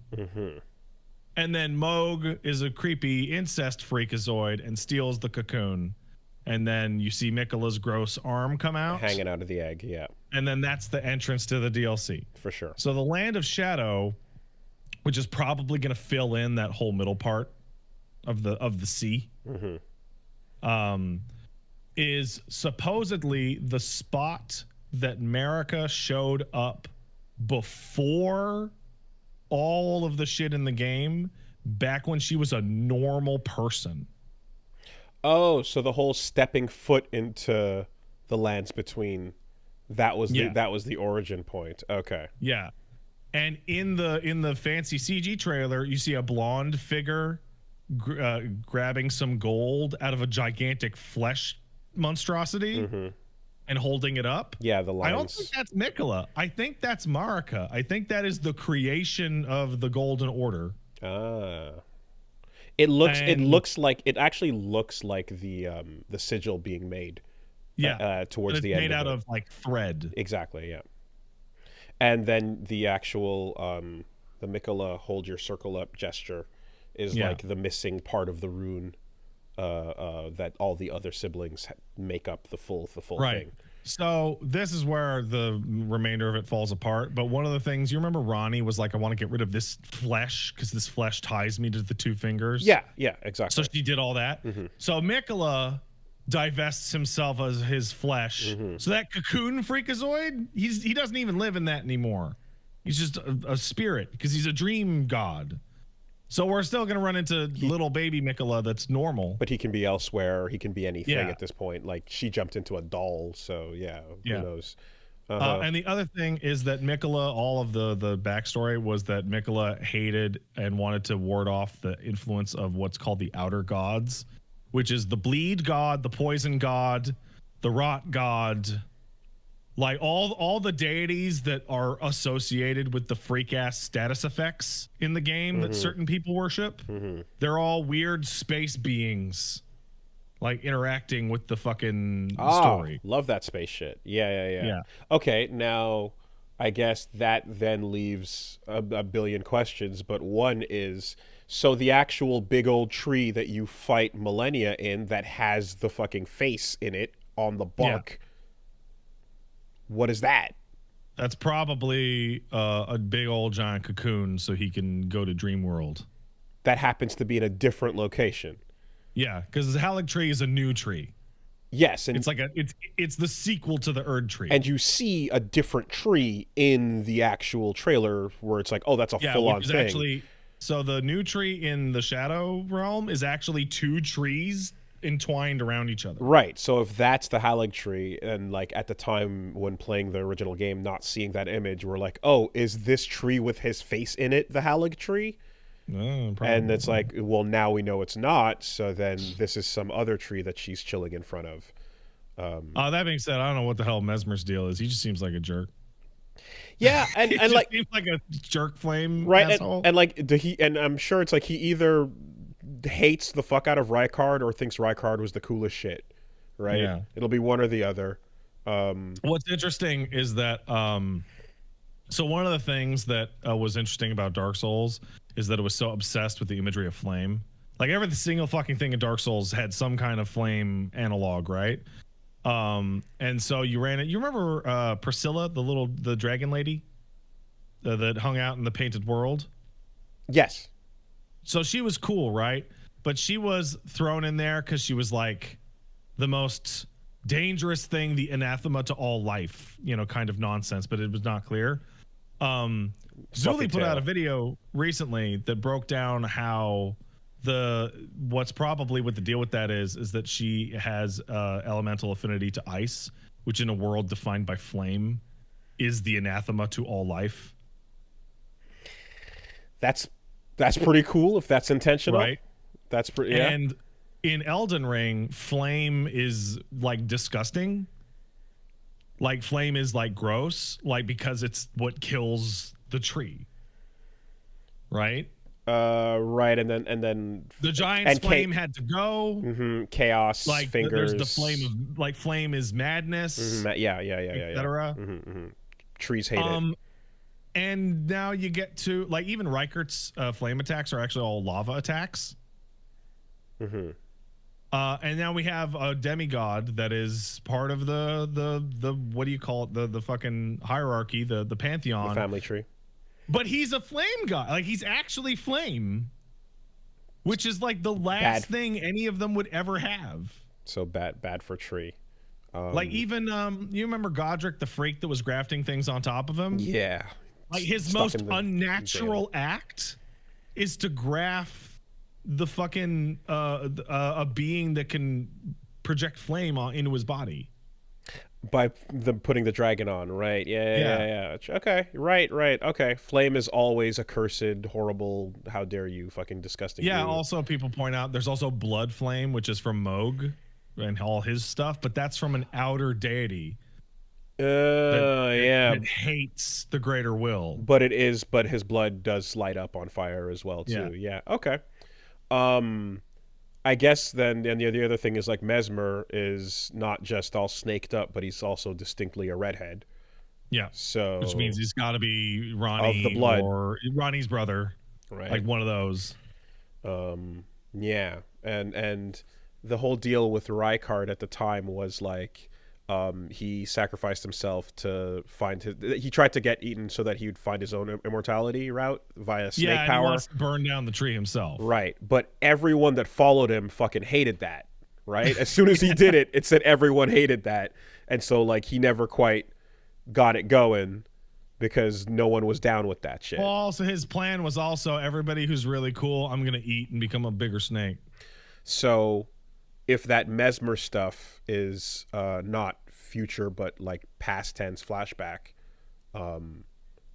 it wouldn't have been anything to do with post Rykard swallowing. I don't know. There's a lot they could do here. Like the way the Lands of Shadow are described, it's almost like the Lands of Shadow are the real world, and the lands between are like the fake one that dimension. came afterwards, because that's what Radagon did. Yeah. But yeah, I didn't expect it to be a CG trailer today. They said story trailer. I didn't expect it. It's also really weird if you go back and watch like the old Elden Ring CG trailer. There's like a lot of really important shit in there that is not in the game anywhere. Like kind of like the Dawn and Melania fighting, or like the assault on the city's walls. There's going to be a moment where you're going to have to go back and watch these CG trailers for stuff that the actual DLC won't tell you. Yeah. It's funny seeing this stuff and remembering how it goes in these Souls games, while also having an Armored Core other FromSoft example of like, what if they just told a story straightforward and then had a couple of mysteries, but like for the most part it's like, I mean, and this is me not even getting the full roundabout on it, but I feel like it's just a different way of being direct but minimal. You know, you're getting a little bit of dialogue in between the missions, but a conversation on it through a briefing, and then in game you're getting a direct moment to moment explanation of what's going on. So Armored Core 6 is less straightforward than it appears. But it's still pretty straightforward. And then Sekiro, of course, is another example of them being much more explicit about the events. Yeah, Sekiro is both like directly straightforward and also I don't understand the ending I got. But so the thing with Sekiro is that while it's being more straightforward, it's like a bunch of the shit that the kid is talking about, for example, you're like, yes, you're saying the proper nouns. You're naming the objects that are involved in this process, but I don't know what they do are or what that means anyways. I'm going to turn into a baby now. Goodbye. Like, just because someone stood there and said the sentence instead of not saying it and instead of having to read it off an item description doesn't mean the sentence makes any more sense in the present tense, you know? I think the core of Elden Ring's story is actually really straightforward and actually really understandable. There was a big fight over the succession of deities. Give it a shot. Everybody you run through is somebody who is attempting to get to the throne first. Yeah. Oh, the broad strokes are clear, which I would say they are for the Souls games too, right? But the whole bit that everyone gets taught. I violently disagree. Most people beat Dark Souls 1 and caught on fire and went, what? Okay, I'm coming at it after everybody kind of did crowdsource and discuss and everything with that. But what I mean to say is that there's the thing the game tells you who you are and what your job is, and then you can go through it and encounter people, and even like in just the most literal sense, you're getting a sense of like why all these Mega Man bosses are like who they are, like why they're in the place they are, and then you get to your end location to either, you know, whatever, take over in a way that creates or destroys the world. It's a very basic linear thing, but where you get lost in the weeds is trying to figure out who is whose family, what that person did to this person, when that took place, and then when that took place is the fucked question. That is the one you can never answer in any of these games. Right? And then to add the extra wrinkle in Elden Ring, it's like, and then sometimes two names are not even two names. Sometimes they're four or one or whatever, you know? And then also, what does this big dead thing in the environment mean for this area? Why is this area so poisonous? You know what's a really good example? You know? So, Zuli did a great video on those skulls in the Caelid, those giant skulls in Caelid. And she's like, are those giants? She's like, they're way too big to be giants. Like, she scaled them up according to their body size. They would be like skyscraper tall. They'd be able to cross the whole map in like 5 steps. They're too big. Yeah. That's the stuff that takes everybody forever to piece together and dive deep on. But if you just want the broad strokes in these games, you can take those, you know? I mean, I feel like whenever there's like a giant looming question that goes unanswered in each of those games, the DLC will come out, and then the name of the fucking DLC or the boss you fight in it will just fill in that whole missing gap, and you'll be like, oh, okay, there we go, got it, you know. But no, it's the details, right? So, yeah, like you fight Estelle, and it's Estelle, natural born of the void, and you're like, oh, this is a fucking alien. yeah. Like, oh, we're dealing with those falling star beasts. Oh, that's what that means. Actual space. Yeah. You know, and then of course, like, this is also in a situation where you can't possibly get all the answers by in one route. You know, you have to quest lines that you can't solve that are you know, choice based or time based and stuff. There's all that shit, right? So yeah, from what you piece together there, I guess, I mean, I want to fight the formless mother, dude. I'm just like, what kind of cool fucking flippy snake moves are we gonna get? Is Mesmer gonna is it are we gonna get to pull out the special spear again, or is this going to be the new, like, I think what's most fun is not thinking about Mesmer. I think what's most fun is realizing that much like every time we have ever seen a From Software DLC and they've shown us the cool boss, that's not the final boss. That's always the one you deal with second to last, or like in the middle. Like, they've got Artorias. Lady Maria is sitting. Lady Maria. Yeah, she's sitting on that chair, but that's not it. Yep, true. It's the title guy. True. The last thing is always some fucking thing that makes you go, oh, yeah, like the Orphan. Which I don't think the Orphan is cooler than Lady Maria, but it is more confusing. I don't think the Orphan is cool. I think the Orphan's way more interesting. It's more confusing and weird and like, wow, oh god, there's the birthing sack. Okay. And I think Manus, the primeval man, is more interesting than Artorias, but I don't think he's cooler than Artorias. Yeah, I guess the implications, and then the whole, was this the pygmy, was it not, yada yada, but right. Yeah, okay. But the cool one is the one that's gonna fucking do the flips and be really sick. So yeah, anyway, we'll see. You know, it's interesting because I was talking to Paige about this because I was playing Elden Ring and I was fighting Placidusax, who is massively fucked by the time you get there. And Elden Ring is like the first game, like, I think out of all of them, that lets you fight some characters at their actual peak. Like, they're not ruined. They're not universally ruined husks. There's a couple of them that are doing just fine. It's not centuries later after failure. I mean, there's a bunch of them that are, is as strong as she's ever gonna get. Yeah. Okay. Like,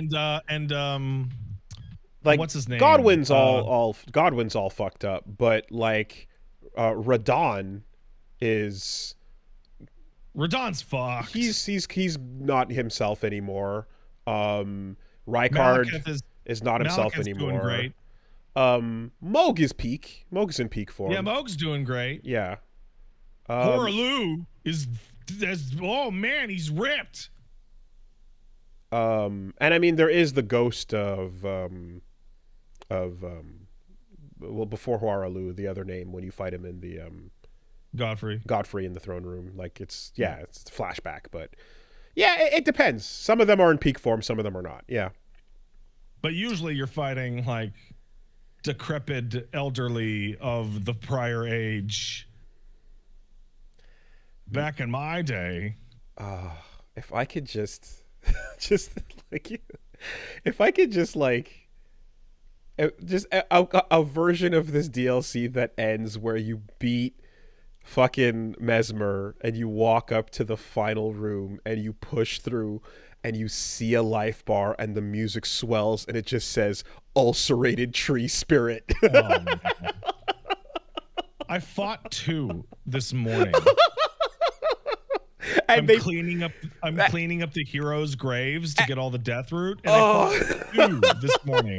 Like, and it plays with a cutscene and everything. Like, there's new music, a whole platform play dead serious, and it's like, oh, it's writhing, it's coming at you. Ah, shit. The primal ulcerated tree. All right. Yeah, that's a fun little secret drop, and I guess we're 1 month away then. Very close. Which is and the marker is that it's a week before FF14, right? Dawntrail, yeah. Yeah. I've juiced up my character to where I'm happy with them. They're at level 248 for the DLC. They've hit the soft caps on everything except for intelligence, because that's for nerds. I mean, I don't want this. So this is a big long game, and the DLC is gonna have a lot of fancy toys in it. I don't want to have the situation where I'm like, hey, guess what? You want to use this weapon? yeah. Respec every time. The trade-off is that you're gonna blow through every challenge. I'm not too worried about that with the fact that this has its own leveling system. So nothing of your prior strength is going to make a difference. So it's not clear, but they've said that the DLC has its own leveling system that they compare to Sekiro. I have a feeling what they're going to do is stat squish your damage down. Is like basically cap how much damage you can do. You remember Giant Souls in Dark Souls 2? Yeah. Souls, Yeah. Every soul you had would multiply your damage. Right. Against Okay. Vendrick. Okay. Like something like that. Yeah. Okay. Yeah. Cool. I'm not too worried about it. And if it's too bad, I'll just respec and put all the extra points into int, which I will then not use. Well, what would suck is if that system meant that, like, not being insanely huge meant that you did a fucking pittance to whatever you were swinging at. Well, so here's the thing. Even though you beat the game. So I play 14, so I'm familiar with the stat squish. The stat squish would basically be to normalize damage values up and down so that the DLC is running its own system based off of its drops instead of your level. It's funny because it feels like it's a really long road to get to what is ultimately it scales with you. But it's, but it's not. You're not actually making the world scale with you, but you're doing a really long route to get the same result. Also, I don't know if we're in this weird situation where Miyazaki will do an interview and he'll explain something, and then you have to sit there and wonder how much of that you believe. Not because he lies, but because he doesn't understand how people play his games. So let's all remember, it should take the average player about 30 hours to beat Elden Ring. Let's all remember that. Okay. Do you remember that? Because I do. I do not. That is the most insane thing I've heard all year. Oh yeah, no, that is that is for real. Not even 60. Not even the like conservative 60. You know? Right. Oh my God. And so about the DLC, he says maybe it's a little bigger than Limgrave. And I'm like, I think it's going to be that whole interior and of that map. And the scale doesn't equal the density, man. No, it doesn't. You can't fucking use that as a metric. And the other thing is that he says, well, we've made the system so that, you know, it's like Sekiro. So you come in and you're doing very little damage, but then you can seek out things to make you stronger. So I think everyone is going to go into that, no matter what their stats are, doing basically nothing. And then something within it and then will allow you'll you find to do some real roaming damage. boss. Yeah. And the roaming boss will juice you up. Or make everything weaker, or do some sort of effect. Yeah. It's Okay. whatever the math works out on it. Okay. But here's the thing. Here's the weird thing is that, like, so I had a new file and I'm like, okay, there's 2 things you need to do to beat the DLC. Beat Radon and Moog. That is a real task. Oh, that is not, I'm going to beeline to the DLC. If you went if you ignored the optionals, that is. Yeah. Right. That is a non-insignificant task. You can't. You have to do Radon to get to. It's not just getting to Moog. So yeah, that's the weird thing, is that Radon has nothing to do with getting to Moog. Yeah. You have to do Radon also. Huh. I have a sneaking suspicion it'll have to do with space or some shit. I don't know. Because once you beat him, the stars fall, and he's no longer holding it back. It might have to do with the eclipse, because right. I mean, obviously, again, like the egg is right there, so that makes more sense directly. Yeah. But okay. Yeah, no, just start. I'm gonna unlock the DLC. Like, beat Radon and Moog is a significant task. Because, like, you remember Moog's blood move that just kills you unless you have the tier for it? Oh, yeah. Nihil. I mean... So that means you have to get to Altus minimum. Yeah, again, I did Moog 2 before Moog 1. Yeah. So that was... I also did Moog 2 before Moog 1, yeah. Yeah. So... like, this means that they before going into the DLC, they expect you to do Caelid and Altus, which is like 60-70% of the game. So I don't know what I don't know if I should believe them about, oh, don't worry, we're gonna have the stats to and the thing will go. Yeah, I don't know. I mean, I think I'll just egg up and respec if there's something I super duper want, but just I'm not within range of, you know. But it's gonna have to be like I have to fall in love with whatever that thing is, you know. So, though it'd be great if there was a way to, like, temporarily just test out a moveset and sort of see what something was like and stuff without going through the... There is a way to do that, and that is to acquire millions of souls. And then juice all your stats up to where you want them to go, so that you can use everything in the DLC. Ruin everything, yes. I didn't say that last part. I didn't say ruin nothing.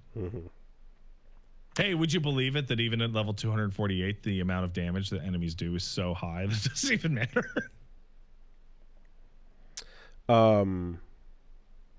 Unless, like, a fucking bug is happening, like one of those dog bites, where it's like, oh, this is not about your level. This is just the calculation on how the thing bites you. Anyway, so that's cool. We'll see more soon. We already talked about some of that Hellblade stuff, so that is fine as well. Hey, look at there's Yasuke. He's black people. He's doing it. He's a samurai. He's in Japan. Run. You know, it's so sad. I don't look. I don't have the energy to get into this every single time a black character shows up in anything. So I have an idea. I have an idea. I want to say, like, 2 things, and then let's just not get into it.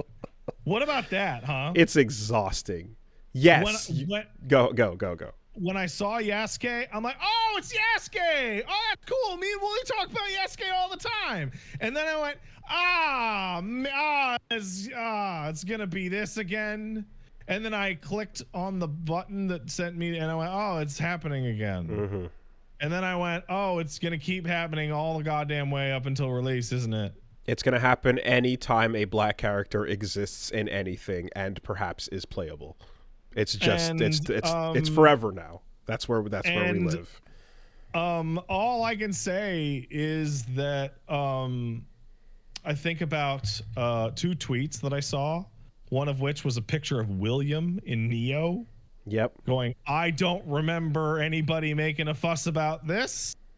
And then another tweet that was like, the bads who complain about this aren't even good enough to know that Yasuke is already a samurai in Neo 2. Yes. He's a major character, but it's later in the game. He's got the spirit of the bear and his giant axe. It's a thing. So like, let's just okay, it's to be ignored. Yeah. Oh, he's in 1 too? Yeah, no. He's a boss in 1? Bear and axe. But the in 1. But the That's cool. The it's just, yeah, it's like, okay, you know, if you're gonna you want to pull out your fucking magnifying glass and be like, well, actually historically, and then it's like, okay, right, we get it, this is how you feel about the historical accuracy.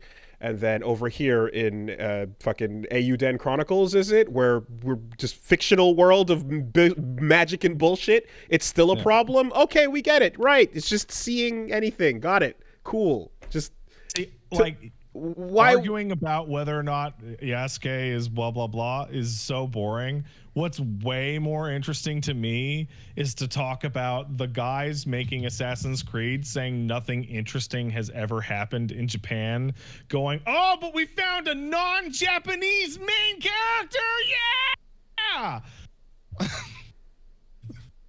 I mean, yeah, That's way more fun. That's insane.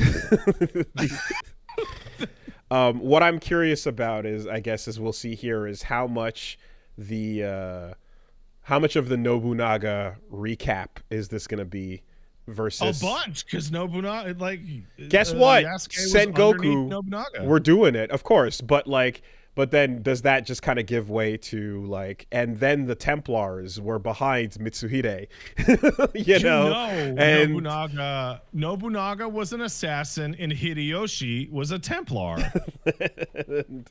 and that's how we. Oh my God, that's totally when it's gonna be. Oh my God. But then you have to say that Nobunaga was a big assassin for justice and hero and all, like, because Nobunaga is always depicted as a neutral historical figure that is just full of ambition.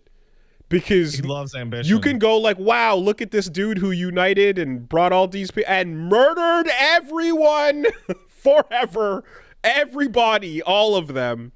And, you know, I can see, I just saw somebody say something and I'm like, oh man, that would be a big misstep. I just saw somebody say it was the Templars behind the invasion of Korea. And I think that would be a bad move. So I think that would be a not great move to go with. I think Yasuke being the like, okay, this is your assassin, and then there's the other figures and they're behind history, the mysterious figures that you don't know as much about. You can play that a lot easier than you can play fucking Oda Nobunaga was actually trying to stop the Templars the whole time. There were millions of Templars in that village. Go get them.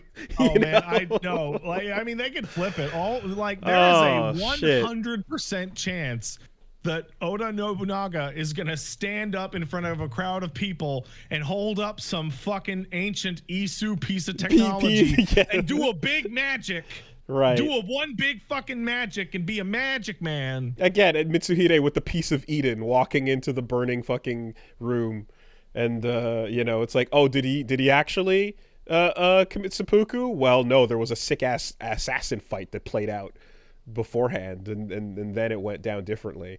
I don't know if the new games still care at all about assassins and Templars that much. Do they? They do. They pretend. Okay, Desmond and all that shit is gone, but the They've overall actually turned back into the magic shit again with the aliens. Yeah, with the aliens. Oh, geez. Okay. All right. So they're that's still okay. Because I was kind of I feel like okay, they got rid of all that, and then they still kept the whole like the Minerva, the this that whatever. The Isu, man, the Isu. Come on.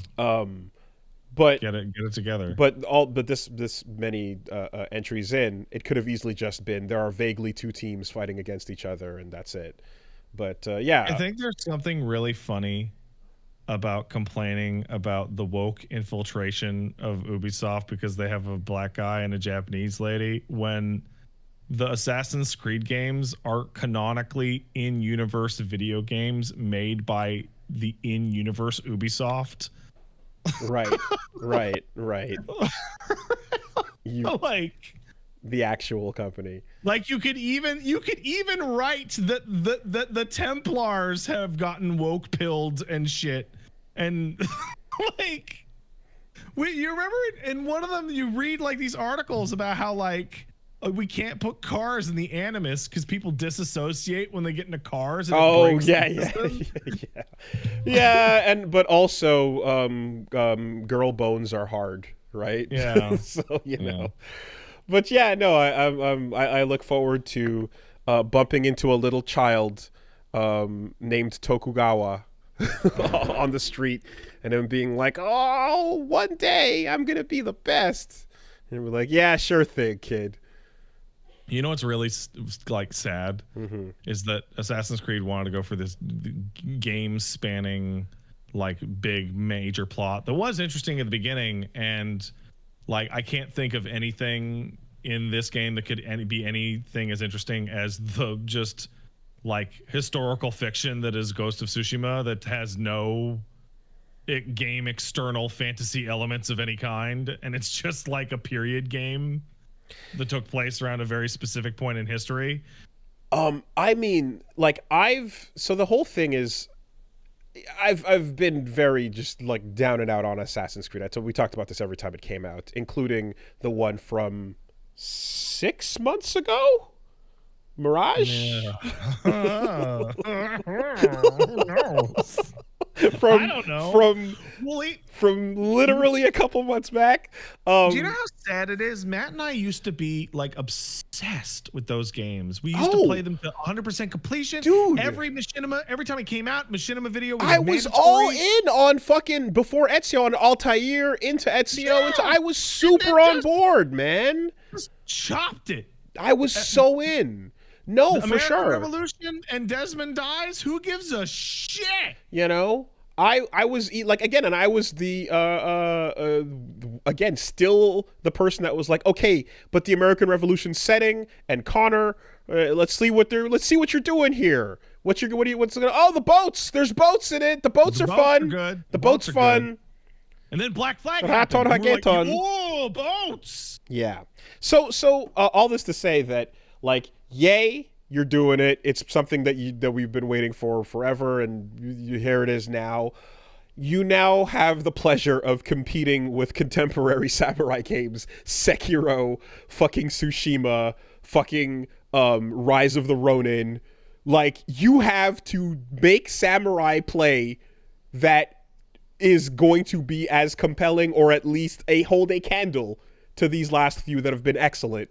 While also having, and he's Ghost of Tsushima is on the PC now, and boy, it looks shiny.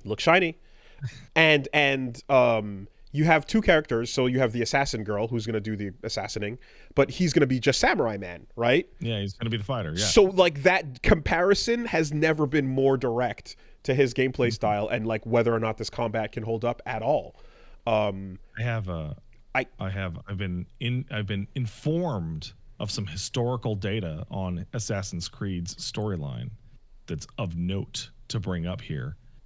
I'm going to quote this. In 1933, Hitler was under the influence of the Templar Order, obtaining an Apple of Eden from Templar industrialist Henry Ford to utilize as a catalyst for World War II. That's right. Ford and Hitler were mind controlled. Templars, man. By the Templars. Oh, God. Right. Okay. For a second, I thought you were going to link that to, like, the Meiji Restoration which would somehow link back to this It says one. a lot But that, all right, that in Assassin's Creed, the blame for World War II and the Holocaust lies at Henry Ford's feet primarily. before you get to Hitler, even. Yeah. Okay. So that's like it's just is Nobunaga gonna actually have a side, or is he just gonna be? Oh, he's gonna be Templar. Unification is all Templar shit. But he might just be ambitious. It might just be big eyebrows and lots of ambition, dude. I'm telling you. Oh, you know what it is? You know what it's gonna be? We need a unified nation to fight the Templars. That's what it's gonna be. We have to bring it all together. That's why we unify the warring states, because we're on our own. We stand no chance. Yeah. I could see it.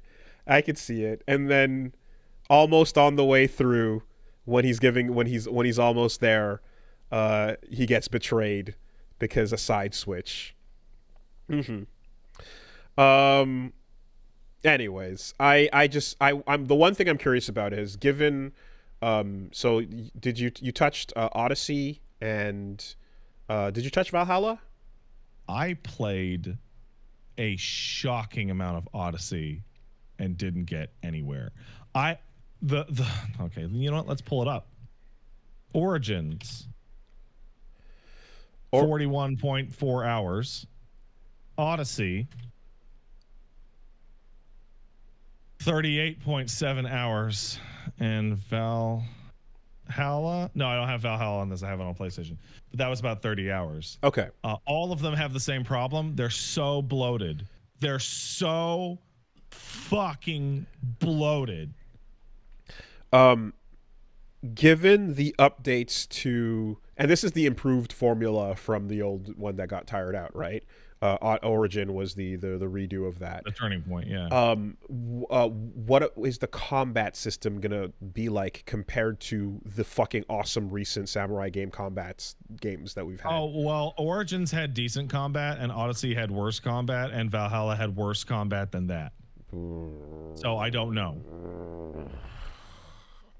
Because essentially, if the only thing you really are gonna do as Yasuke is sword, the sword should be fucking good.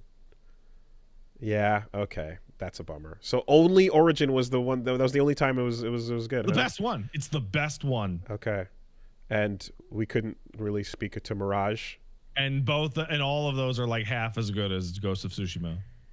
Okay. Fuck, I want to play Ghost of Tsushima right now. God damn it. It's fucking sick, man. I just I don't know in what ways the new ACs are better than the old in terms of combat, but depends on which game. There are like 45. So is it still Arkham or no, Spider-Man? It's like bad Dark Souls. Oh. Okay. Huh. Yeah. It's like not nearly as responsive or good feeling Dark Souls with power moves. But everything you do is not like punch lasers and crowd control. No. It's actually like lock on and deal. Okay. Yeah, people are all saying like bad Witcher. Okay. They're not there yet, man. Let me tell you. Holy shit. All right. Well, I guess we'll I don't know. We'll see what Yasuke's up to. It would be real. I'm down. I'm buying Ghost of Tsushima right now. This conversation has led me to buy Ghost of wrong Tsushima game for the third time. Yeah. I was saying it before, but I don't imagine they will depict Yasuke coming to town and there being a crowd crush of people. You don't know that. They could actually. That could be his tutorial. Where just people die in the rush to see this dark skin because they can't believe it's real. And it becomes an insane mob. It's one of those wild historical events in which like they just didn't even know enough to have the racism yet. There wasn't enough information. There was no one knew shit. No, literally nothing. Oh wow! Look at that dude. What is that? I don't understand what I'm looking at. That dude's crazy. Whoa. Well, here's one thing I'll call from now. And it's a long shot, but it'd be pretty interesting. His final armor is the actual statue the famous one with the leather. Totally. That'd be great. You know, that one that everyone has seen. That'd be a really dope final thing to unlock for him. I'd like that. Yeah. Okay. So there we go. They're doing it while the iron is frozen cold. That's my style. You know. Okay. I need to say one more thing. Mm-hmm. When we talked about Assassin's Creed, and they did the Middle East, then they did Italy, then they did Italy, then they did Italy, North America, Constantinople, which is kind of like Italy.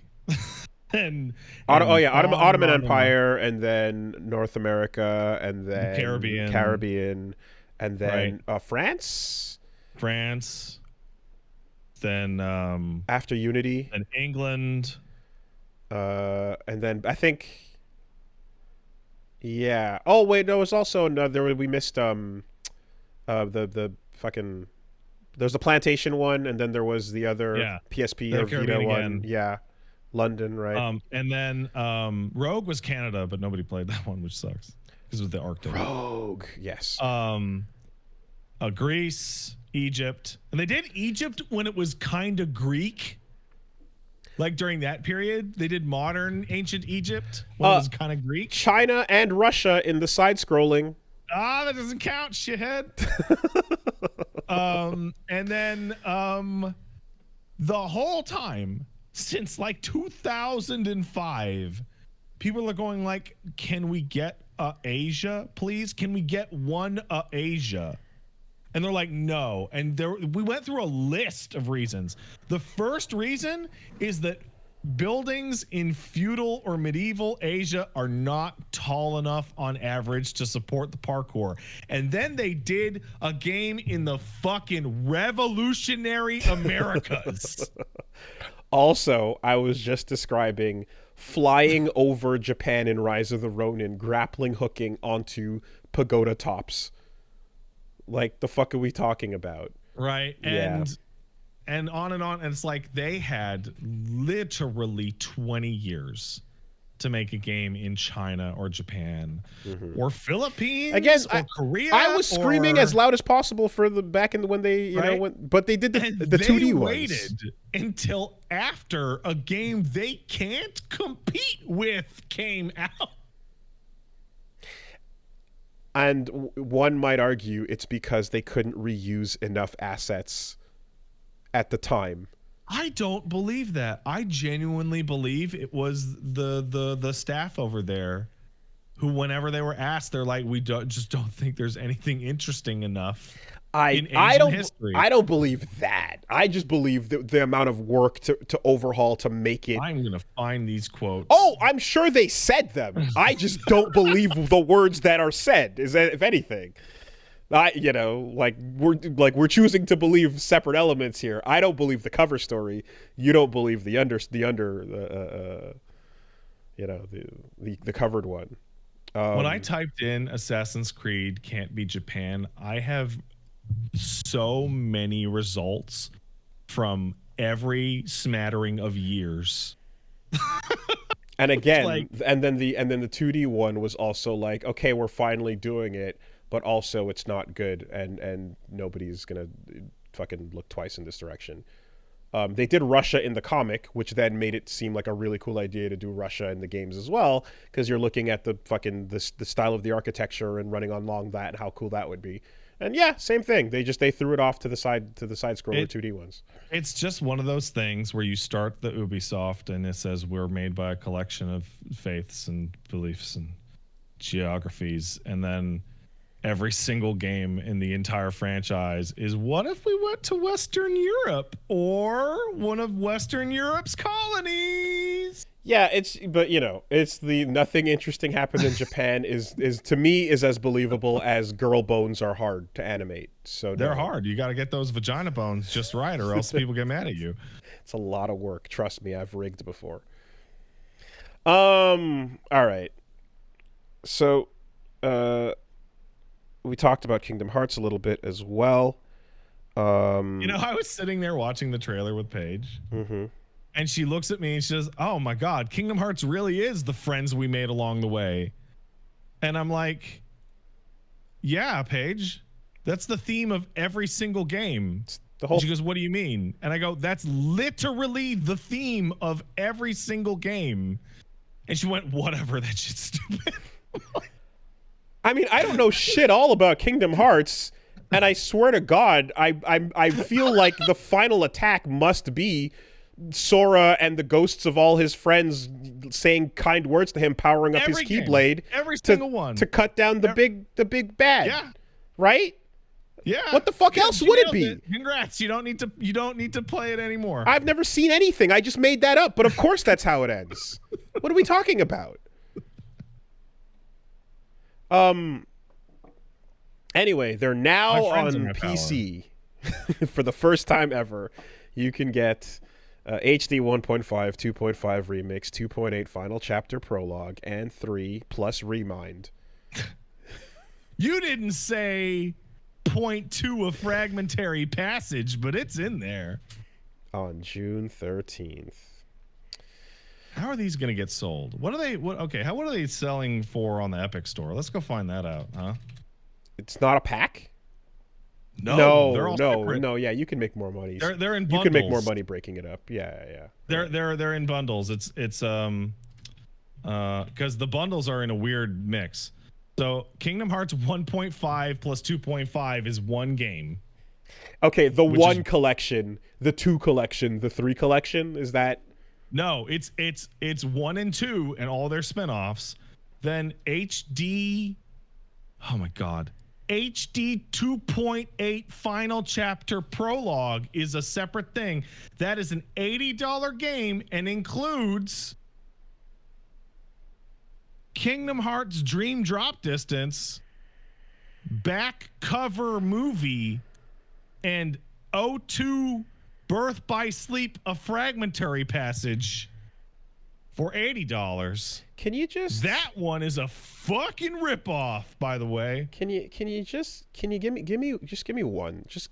Please tell me that one of these insane titles actually has a good reason for why it's that insane that you learn in game. Chain of Memories. There's a good reason for why it's called that. Chain of Memories is about losing your memories and then putting them back together to figure out where you're at. Okay. All right. Good. Okay. Just like, is it all just crazy ass nonsense all the way down? Are you talking, if you want to talk about crazy nonsense, do you want to talk about Kingdom Hearts 352 over 2 days? So that's obviously like, it's 350 days with 2 characters, idiot. Duh. I mean, getting into the fractions is already just like, okay, I guess it's a goofy, but you're trying to be stylish, album-esque time indicator of when this takes place. You know? You mean Kingdom Hearts HD 2.8 Final Chapter Prologue? Yeah. Well, that's because, Wooly, it takes place between 2.5 and 3? Yeah. Yeah. And Kingdom Hearts 02 Birth by Sleep, a Fragmentary Passage is the last step between 2.5 and 3 because 2.8 plus 0.2 is 3. See, again, I'm fully accepting of the fact that these are just Toho game naming conventions. You know, missing an immaterial power, fucking like it's just whatever.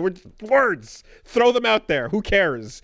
Regarding whatever, I'm gonna kill myself. Oh my God. Yeah, visual novel naming conventions, like. Oh, Chuny English, man. That's what it is. Anytime you have to fucking go off into your Nasuverse titling, your Toho titling, not even the short stories like that are Dragon Quest based, but I assume that Kingdom Hearts is all peak Chuny titling, but if there's a reason, then sure. Kingdom Hearts is light, dude. That's the reason. Cool. Sounds good.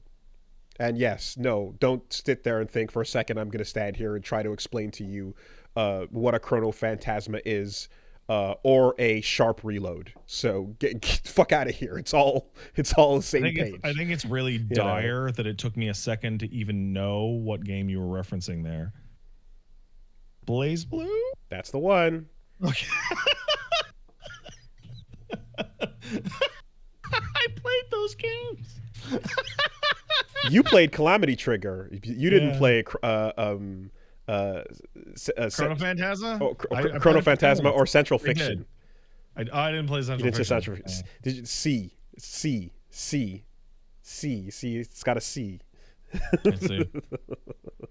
Do you?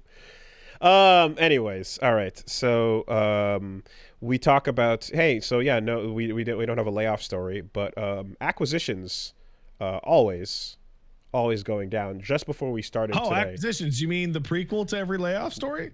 Acquisitions, not just the industry itself in terms of developers, the press as well. So as of a couple hours ago, IGN has acquired Eurogamer, GI, Game Informer, I guess, VG 24/7, Rock Paper Shotgun, and more. So they're going to mandate not knowing how to play games anymore. Oh, wop wop wop wop.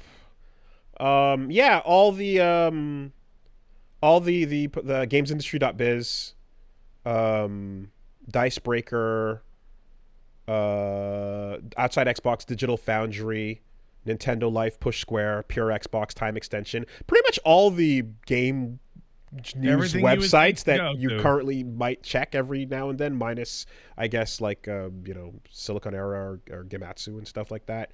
Welcome to Castle Super Beast, your primary source for video game information going forward.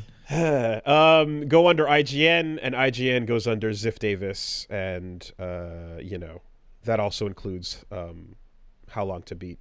Oh, there were layoffs alongside the acquisitions. Well, there you go. No kidding. No kidding.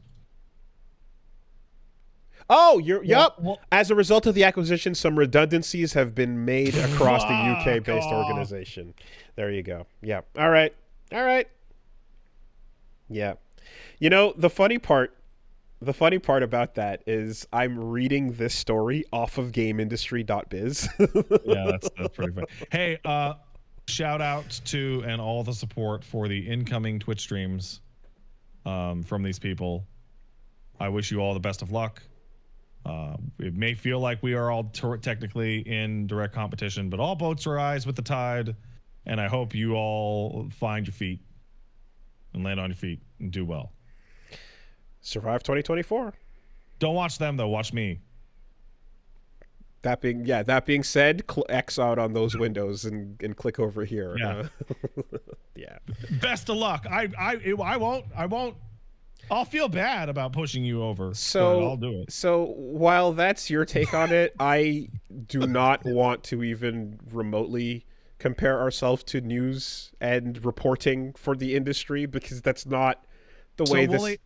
That's not the really approach. Bad news for you. I know that it de facto becomes the way people take it, but it doesn't change the fact that regardless, that responsibility / that onus, you can put that shit elsewhere, because we haven't gotten better at our jobs. Everybody else just got way worse.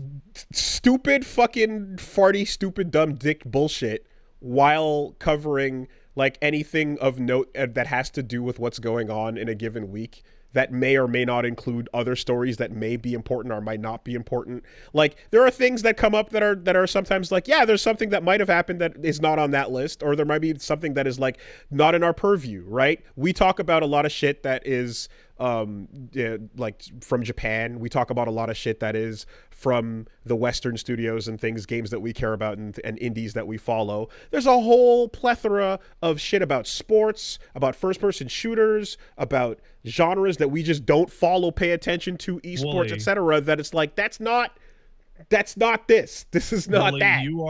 You are genuinely giving more thought, responsibility, and due diligence to the responsibilities that have fallen into your lap than literally every single person involved with the decision to make these acquisitions.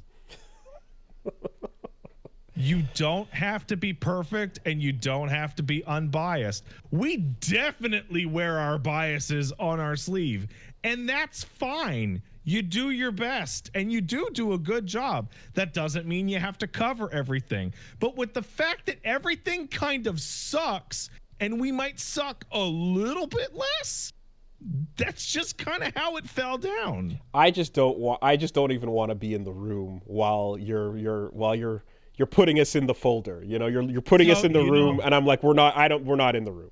Like that. So here's the thing. Wait for me to explain it before you have a reaction. You sound like my dad right now.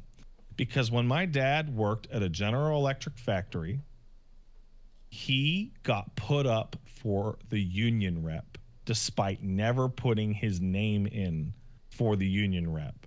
They said to my dad, all the guys trust you. You're a good guy. So we voted for you, even though you weren't on the docket for the union election. And he went, I don't want to fucking be the union rep. And they're like, it's too late. You're the union rep. And he's like, I don't want to do the union shit. And they went, sorry, you're going to have to do it. You're the only guy we can all agree on to handle this. So my dad had to go to all the fucking meetings and handle the renegotiation of his plant's contract with corporate. And he hated it. And everyone who came to him with a bribe, which was like a lot of people, he was like, I thought you were cool. I hate you and I hate this. And they went through and they did the contract well. And he didn't take the bribes. And then he fucking threatened all of his friends. And he's like, you ever put me up for that shit again, I'll kill you. And everything worked out great. The person who doesn't want to do a job that bears significant responsibility is often pretty decent at it. So chill. Okay. You explaining how you don't think you're responsible enough to handle the news only makes you look more trustworthy. Listen.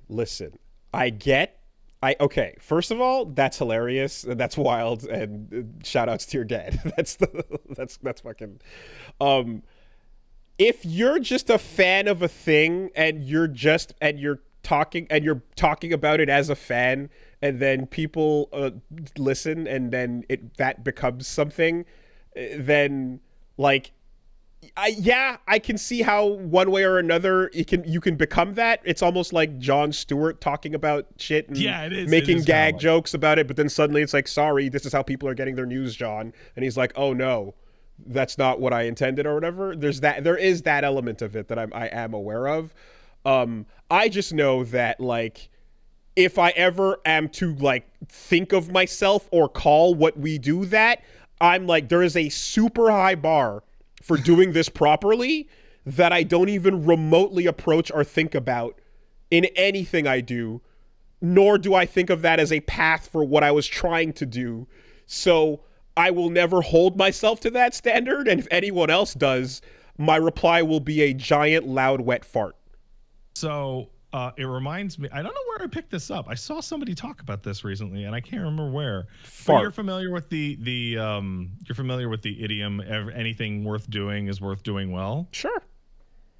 It was the idiom, anything worth doing is also worth doing badly, rather than not at all. It is better for you, good person, to do games news badly than it is for other not good person to do game news well. Yeah. If you happen to be overlapping with interests that we have for things and are content to ignore whatever doesn't apply. Like, you know, I was like, should I even talk about the fact that there's Gundam in Call of Duty now? Not really. Nah, who gives a shit? You can't pilot them. You're just putting the costume on. So it's weird. You know, but there's a whole world out there that's very relevant to... Here's what I'm trying to say. Okay? To call us that while there is an episode where Vinny has to tell us what PUBG is. Hey, nobody's perfect, man. Is crazy. Yeah, nobody's perfect. Come on. The fact that a dude, our friend, has to show up and explain what PUBG is. About it. And you're gonna call and you're gonna say we're in that room is batshit to me. Yeah, Wooly? You think that's crazy? You want to go hang out with guy who can't figure out the Cuphead tutorial and have this discussion with him? But I'm not gonna fuck. There people are like, yo, Gmod. I'm like, yeah, I don't know about no Gmod. The fuck? What, you know? Yeah. That's it. You know? That you all right. Your constant assertions of anxiety over responsibility and the worries of not measuring up to this onerous task is only making you look more responsible. It's just the Jon Stewart thing. It's just that fucking thing again. All right. Remember when he gave up? You remember when he was like, "Fuck it, I guess I'm the news now." Yeah. Well, no, and before that, when he left and he's like, "I'm going to do this my way." I'm going to do this story on AI. And then like Apple was like, how about you stop talking about that? And he's like, okay, I quit. Back to the news once a week. Here we go. Fuck this. All right. So here you go. Here is a super biased selected indie game announcement because it happens to overlap with things that we are interested in. There is a demo you can go play for Big Boy Boxing, which is Big Boy Boxing, a Punch-Out and Cuphead inspired boss rush boxing game, which looks really cool because it's exactly up the alley of us. Wow, you know what, man? That sounds like news I can trust. Check it out. Big Boy Boxing. It looks very cool. And the animation style is, truly that beautiful, like, hand. Oh, this looks great. It's that hand animation. You know what? That you like from Cuphead, but it's also reminiscent of the animation style from Pizza Tower as well, too. A little bit. That looks great. I have one more thing from the last conversation. I'm like, listen, Wooly, people know that this is the podcast where the phrasing "if you don't support Mighty Number 9, you're fucking stupid" came from.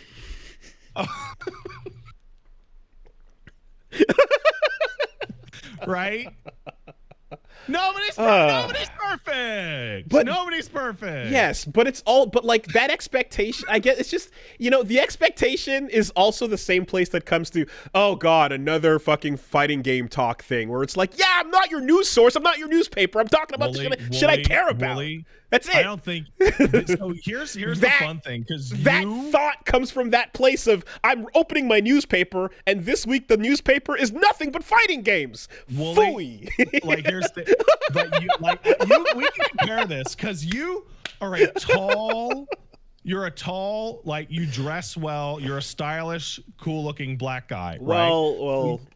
No, you like I was actually just talking about this on stream the other day, how you always look really nice and how you always dress yourself really good. And me and Paige were talking up your house and how well it's put together and how everything's in its proper place. Thank you. Right?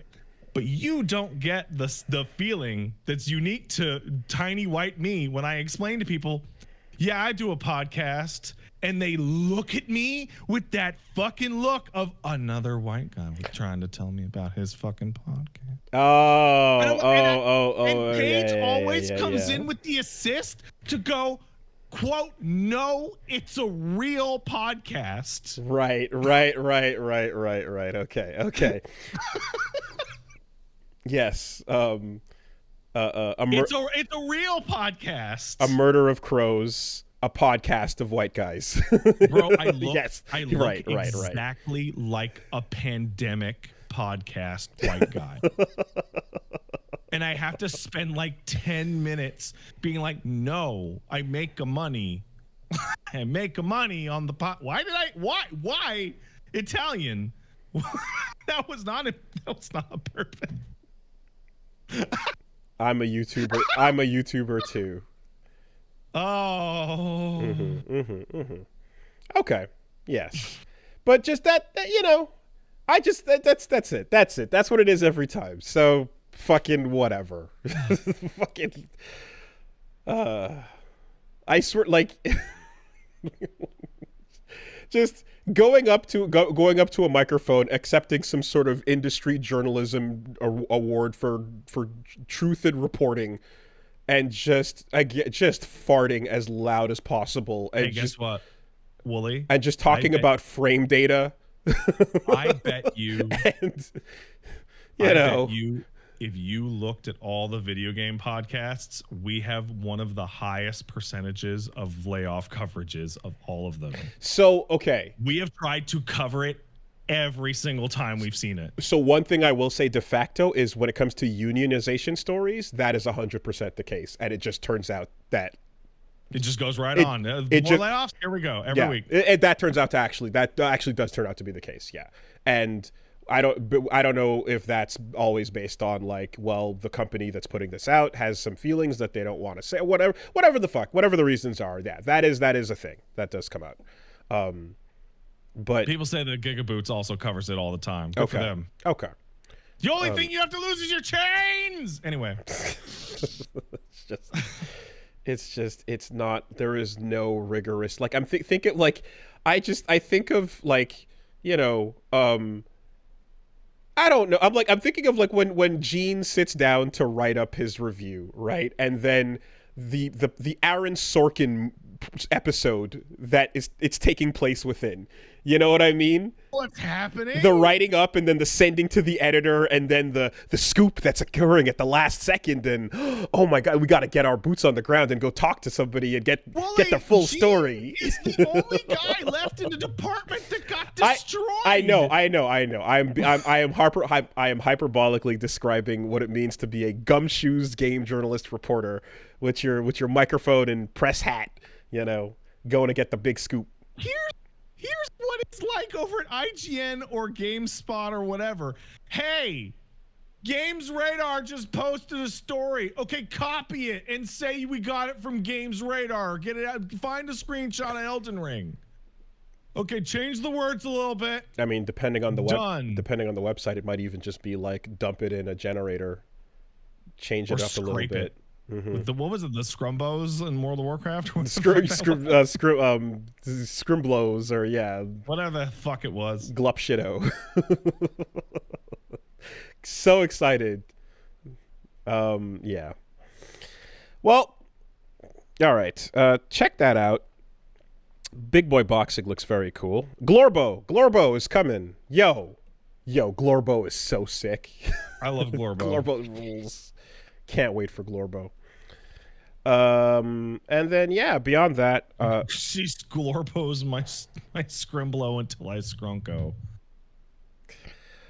And then beyond that, with Akuma around the corner and the season 2 DLC about to drop, and we're seeing a lot of the balance changes and everything. They did an interview with Takayuki Nakayama on he's the director of 6 on Street Fighter 6 of what's coming up for season 2, and obviously can't really say much, yada yada, the deal, we're gonna keep it tight, can't fuck up the press cycle, etc. However, unexpected characters are coming, so that can either mean more Final Fight is going to be scraped, but I don't think so. I know that a whole lot of the end of 5 ended up being that. I'm thinking that is Hakan. I'm like, that's the Hakan signal. Oh, I would shit. I think unexpected characters returning is the Hakan signal, loud and clear. All right, so there's 2 other pieces of Street Fighter 6 news that come alongside with Akuma. One of which is, hey, are you like me, Pat, who doesn't particularly care for Street Fighter 6's music? Oh, yes. Well, we got a way to fix that shit. You can use your collected music from the BGM player now in actual matches.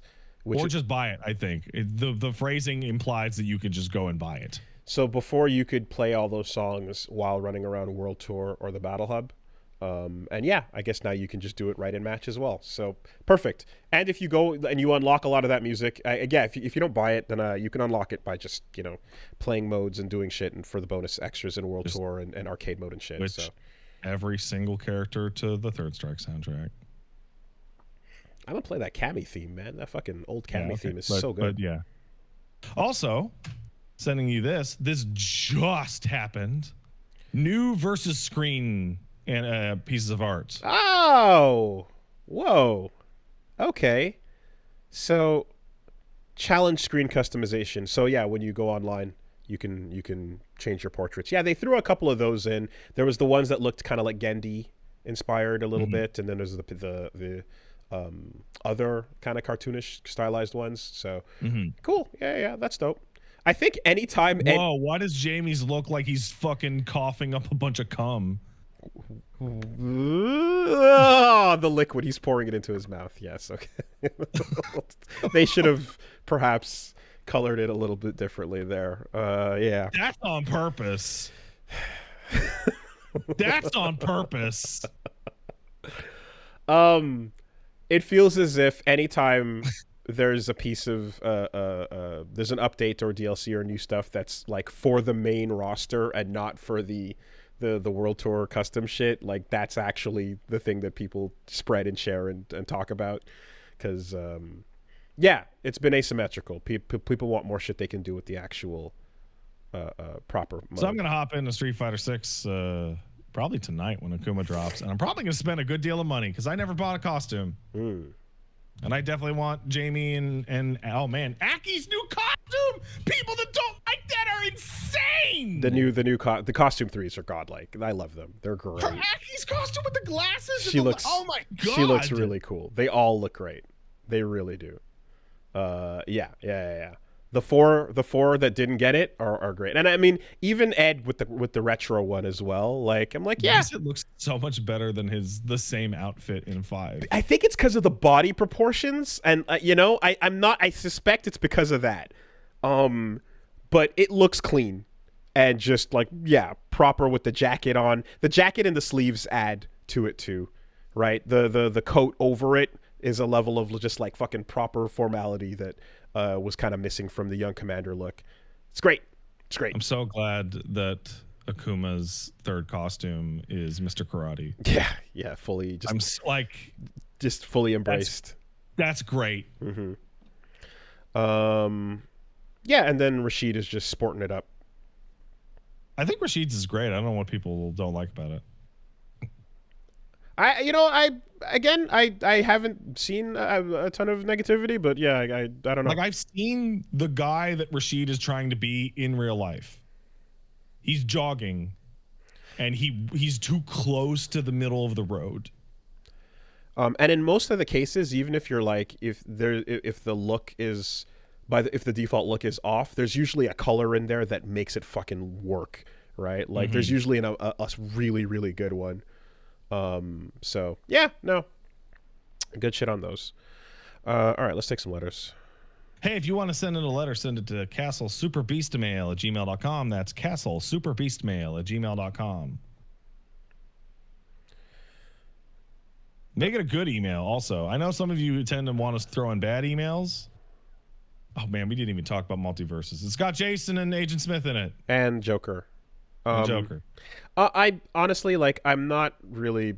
I'm like, when it comes back out, I'll probably talk about and cover, some of what that's like but like for the new, like, yeah, it's kind of background for now. But if I were reporting and in a trustworthy manner, then I would have to give an equal amount of time.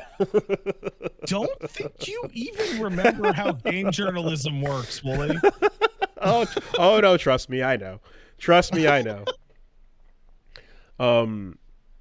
I also remember anyway, I remember like the time where it's like, yes, being in the industry itself, while also like there'd be times when you guys back in the day would be rattling off with like various studios and devs and like what their timelines have been.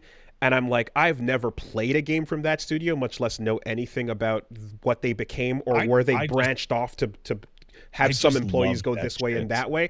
And I'm just like, I didn't pay attention to any of that shit. I just love that shit. I'm just totally fascinated by all that sure, that behind the scenes, where's this going shit. I didn't have any of that fire in me, and everything that I've learned has been because of doing this, you know.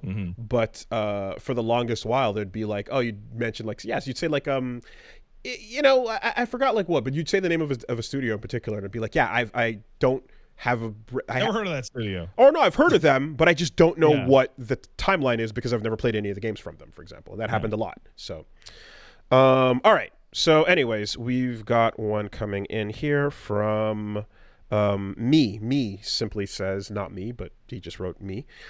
Dearest Wooly and beloved Pat, how's it going? Hope this email finds you well. The question is for Pat. Hey Pat, how's it going?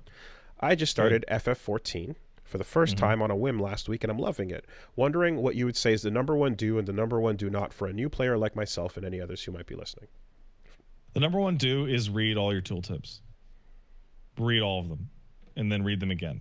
Like, it's actually, like, it's astonishing how much easier the game gets if you actually just read what all your buttons do.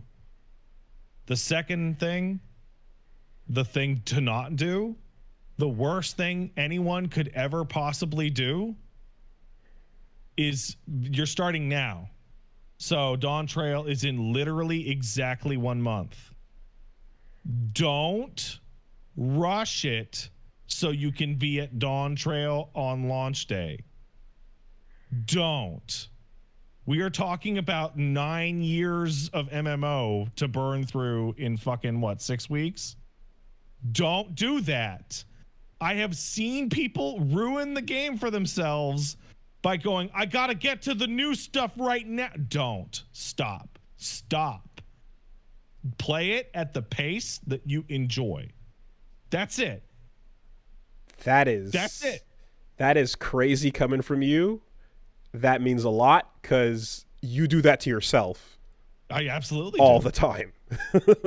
All the time, yeah. It's too big. It's too much. There's too much for you to go, yeah, I'm going to just rush through. And like, it is a stop and smell the roses kind of thing. Attempting to just burn all through it as hard as you can is overwhelming and impossible. And it will ruin it for you. It will absolutely ruin it for you. So, number two, don't do it, and do it. Hey, you're thinking about leveling a second class, right? Because the game supports that. Okay, step one, don't look at your character and go, wow, this character that I made only suits the aesthetic for this job. I'll make a new character. Don't do that. Do it all on one character. Don't be insane. I know somebody who's insane, and I think they're the dumbest person ever for doing this. Just play it all on your first character. Okay? And second of all, get one job to cap first, because you will get massive experience bonuses on all jobs you do after that once one character is at cap. So play it at your own pace. Stick to one job. Don't make a new character. Read your tooltips. That's it. That's that you asked for 2, there's 4. Do that. You would have to be the dumbest motherfucker in the world to start new characters for every job you were going to play. You would have to basically be a brain dead idiot whose brain is rotted out from practicing too many loot combos. Specific person. Target acquired. Yeah, you fucking idiot. It's funny to hear this response be smell the roses, because not just of how much I am always by default trying to play games that way in general, but by how much I know that every time a new big update comes out, there is is it now to join to get in with everybody while they're doing the can I now? And it's like you have so much to do behind you, but like the can I jump in now feeling is so overwhelming and strong for some people that like the desire to blow past all that to just be in the moment I want to get to the new stuff. I want to get to the good part. But I want to get to the good part while everybody else is doing the good part right now. Yeah, no, just when it's just like that. Fucking, but that doesn't work, right? Yeah. Yeah, the people who are like chomping at the bit and like frothing at the mouth for brand new content, like Dawn Trail, are people like me and my friends. So like, I was looking at my character last night, no, not on Sunday, and I was like, you know, I have the baby now. There's no way I can get all classes to cap. And then I looked at it, like, oh, I only have Black Mage and Paladin to get to cap. I could do that. I could do that. There's 19 fucking jobs in the game. Okay? When we're talking about people that have like actually maxed out the fucking whole MMO, yeah, no, they're going to be chomping at the bit for the new thing that comes out in a couple of weeks. But guys starting tomorrow, today, last week, yeah, dude, we're talking about thousands of days played. And I don't mean like I played yesterday and I played today. I mean like batches of 24 hours. Like, don't rush it. You will ruin it for yourself. Ignore FOMO. I like that. It's good. It's still gonna be there. It'll be there. It's not going away. It's not Destiny. But everyone else is doing it now. Yeah. See, so here's the best part. That's not true. And you can as a regular player, you can tell it's not true by running like a roulette, which goes through all the different possible things. And you'll go, wow, a lot of people are doing this Stormblood dungeon.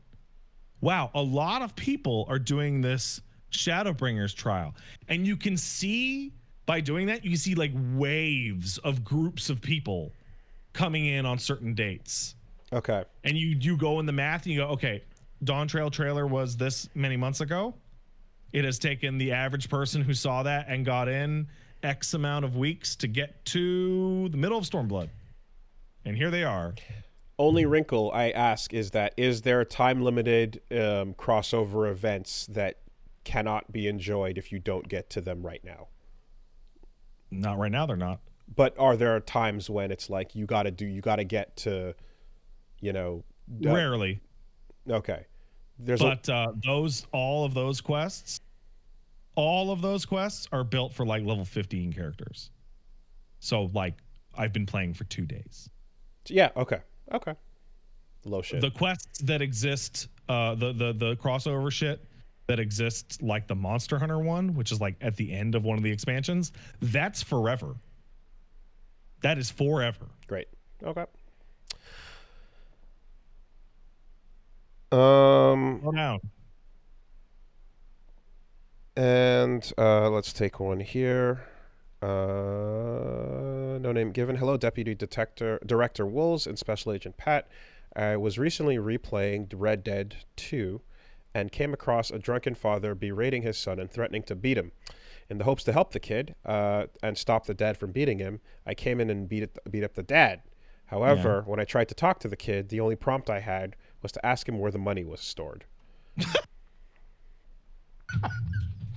That's really funny. What's your most memorable moment of accidentally being evil in a game? Well, I know that yours is Glassum. Glassum that's the one. Wolf Among Us, sitting there having a good old chat, you know, with the woodsman, and yeah. I don't know what Glassum meant. Neither did a whole lot of other people, apparently. When I watched pour him a glass. Like, Glassum is clink glasses, or I said pour. I thought it was pour him a glass, right? Yeah. And no, it turns out it's take the fucking glass and fucking just smash it over his head and start the fight. So, you know, I can't think of anything that comes to mind right away, because I'm so paranoid about getting the evil outcomes to quests when I don't want to do the evil one. Yeah, and I tend to play it super safe. So I know what you mean, but like whenever I hit that, it gets frustrating when it's like I wish the game could read my intention here. You know, if it's a fairly open game is what I mean. Like if it's a super linear, then no, you're not going to expect that. But if there are things where like other times the game logic is one where this would be considered something that would affect a situation, but here it doesn't. You know, it's Oh, right. It's like it's a microcosm of that moment of like that moment in the Mass Effect 2 party DLC where you have to shoot the window. And it's like yeah. nowhere in the entire franchise is glass breaking a thing, but now in this one moment it is, and you just have to think outside the limitations that the last 15 hours have conditioned you to, you know? So I'm being reminded that when I was playing Dishonored, I knocked a guy out because I was trying to go non-lethal, and then I dropped his body like 5 feet and he died. Oh. And I was like, fuck, god damn it. Oh, Okay. man. Okay. Yeah. Didn't mean to do that. I would argue that everything in Disco Elysium is unintentionally intentional. You know, the best so. parts are failing forward. Yeah. There's a lot of people in Baldur's Gate 3 you can tell to kill themselves, but you're not 100% certain in some of those situations that you're telling them to kill themselves. I forget in Heavy Rain what I thought R1 was at the time. I forget what that... Yeah, I don't know what you thought R1 was, but you definitely hit it. Was it aim it at him, or was the gun already out? I don't remember the gun's already out. Yeah, I don't remember what it was, but I thought it was something else. I think the funniest thing is that like we made fun of you for that, but like the scene is like a lot of loud yelling and tense shit, and the whole idea is to make you frazzled enough to just go and hit the button. Right. To steady the hand, was that what it was? Okay. Yeah. Yeah. There you go. That'll do. Yeah, anyway. Did Paige also shoot that guy? Oh yeah? I don't remember. If so, then A. Let's go. Yeah, Paige also shot that guy. Yeah. Wait, on purpose or? I don't know. Probably by accident. Okay, because then yes, yeah, absolutely. Like it's the intention of the scene.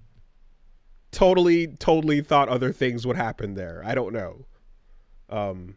What's funny is I wonder how different that would have been if it was R2. Yeah, no. Because R2 is a trigger on all those things. Great. So I say that like, yay, another person like, oh wait, that's the company that I have to keep now for these types of moments. Yeah. Yeah.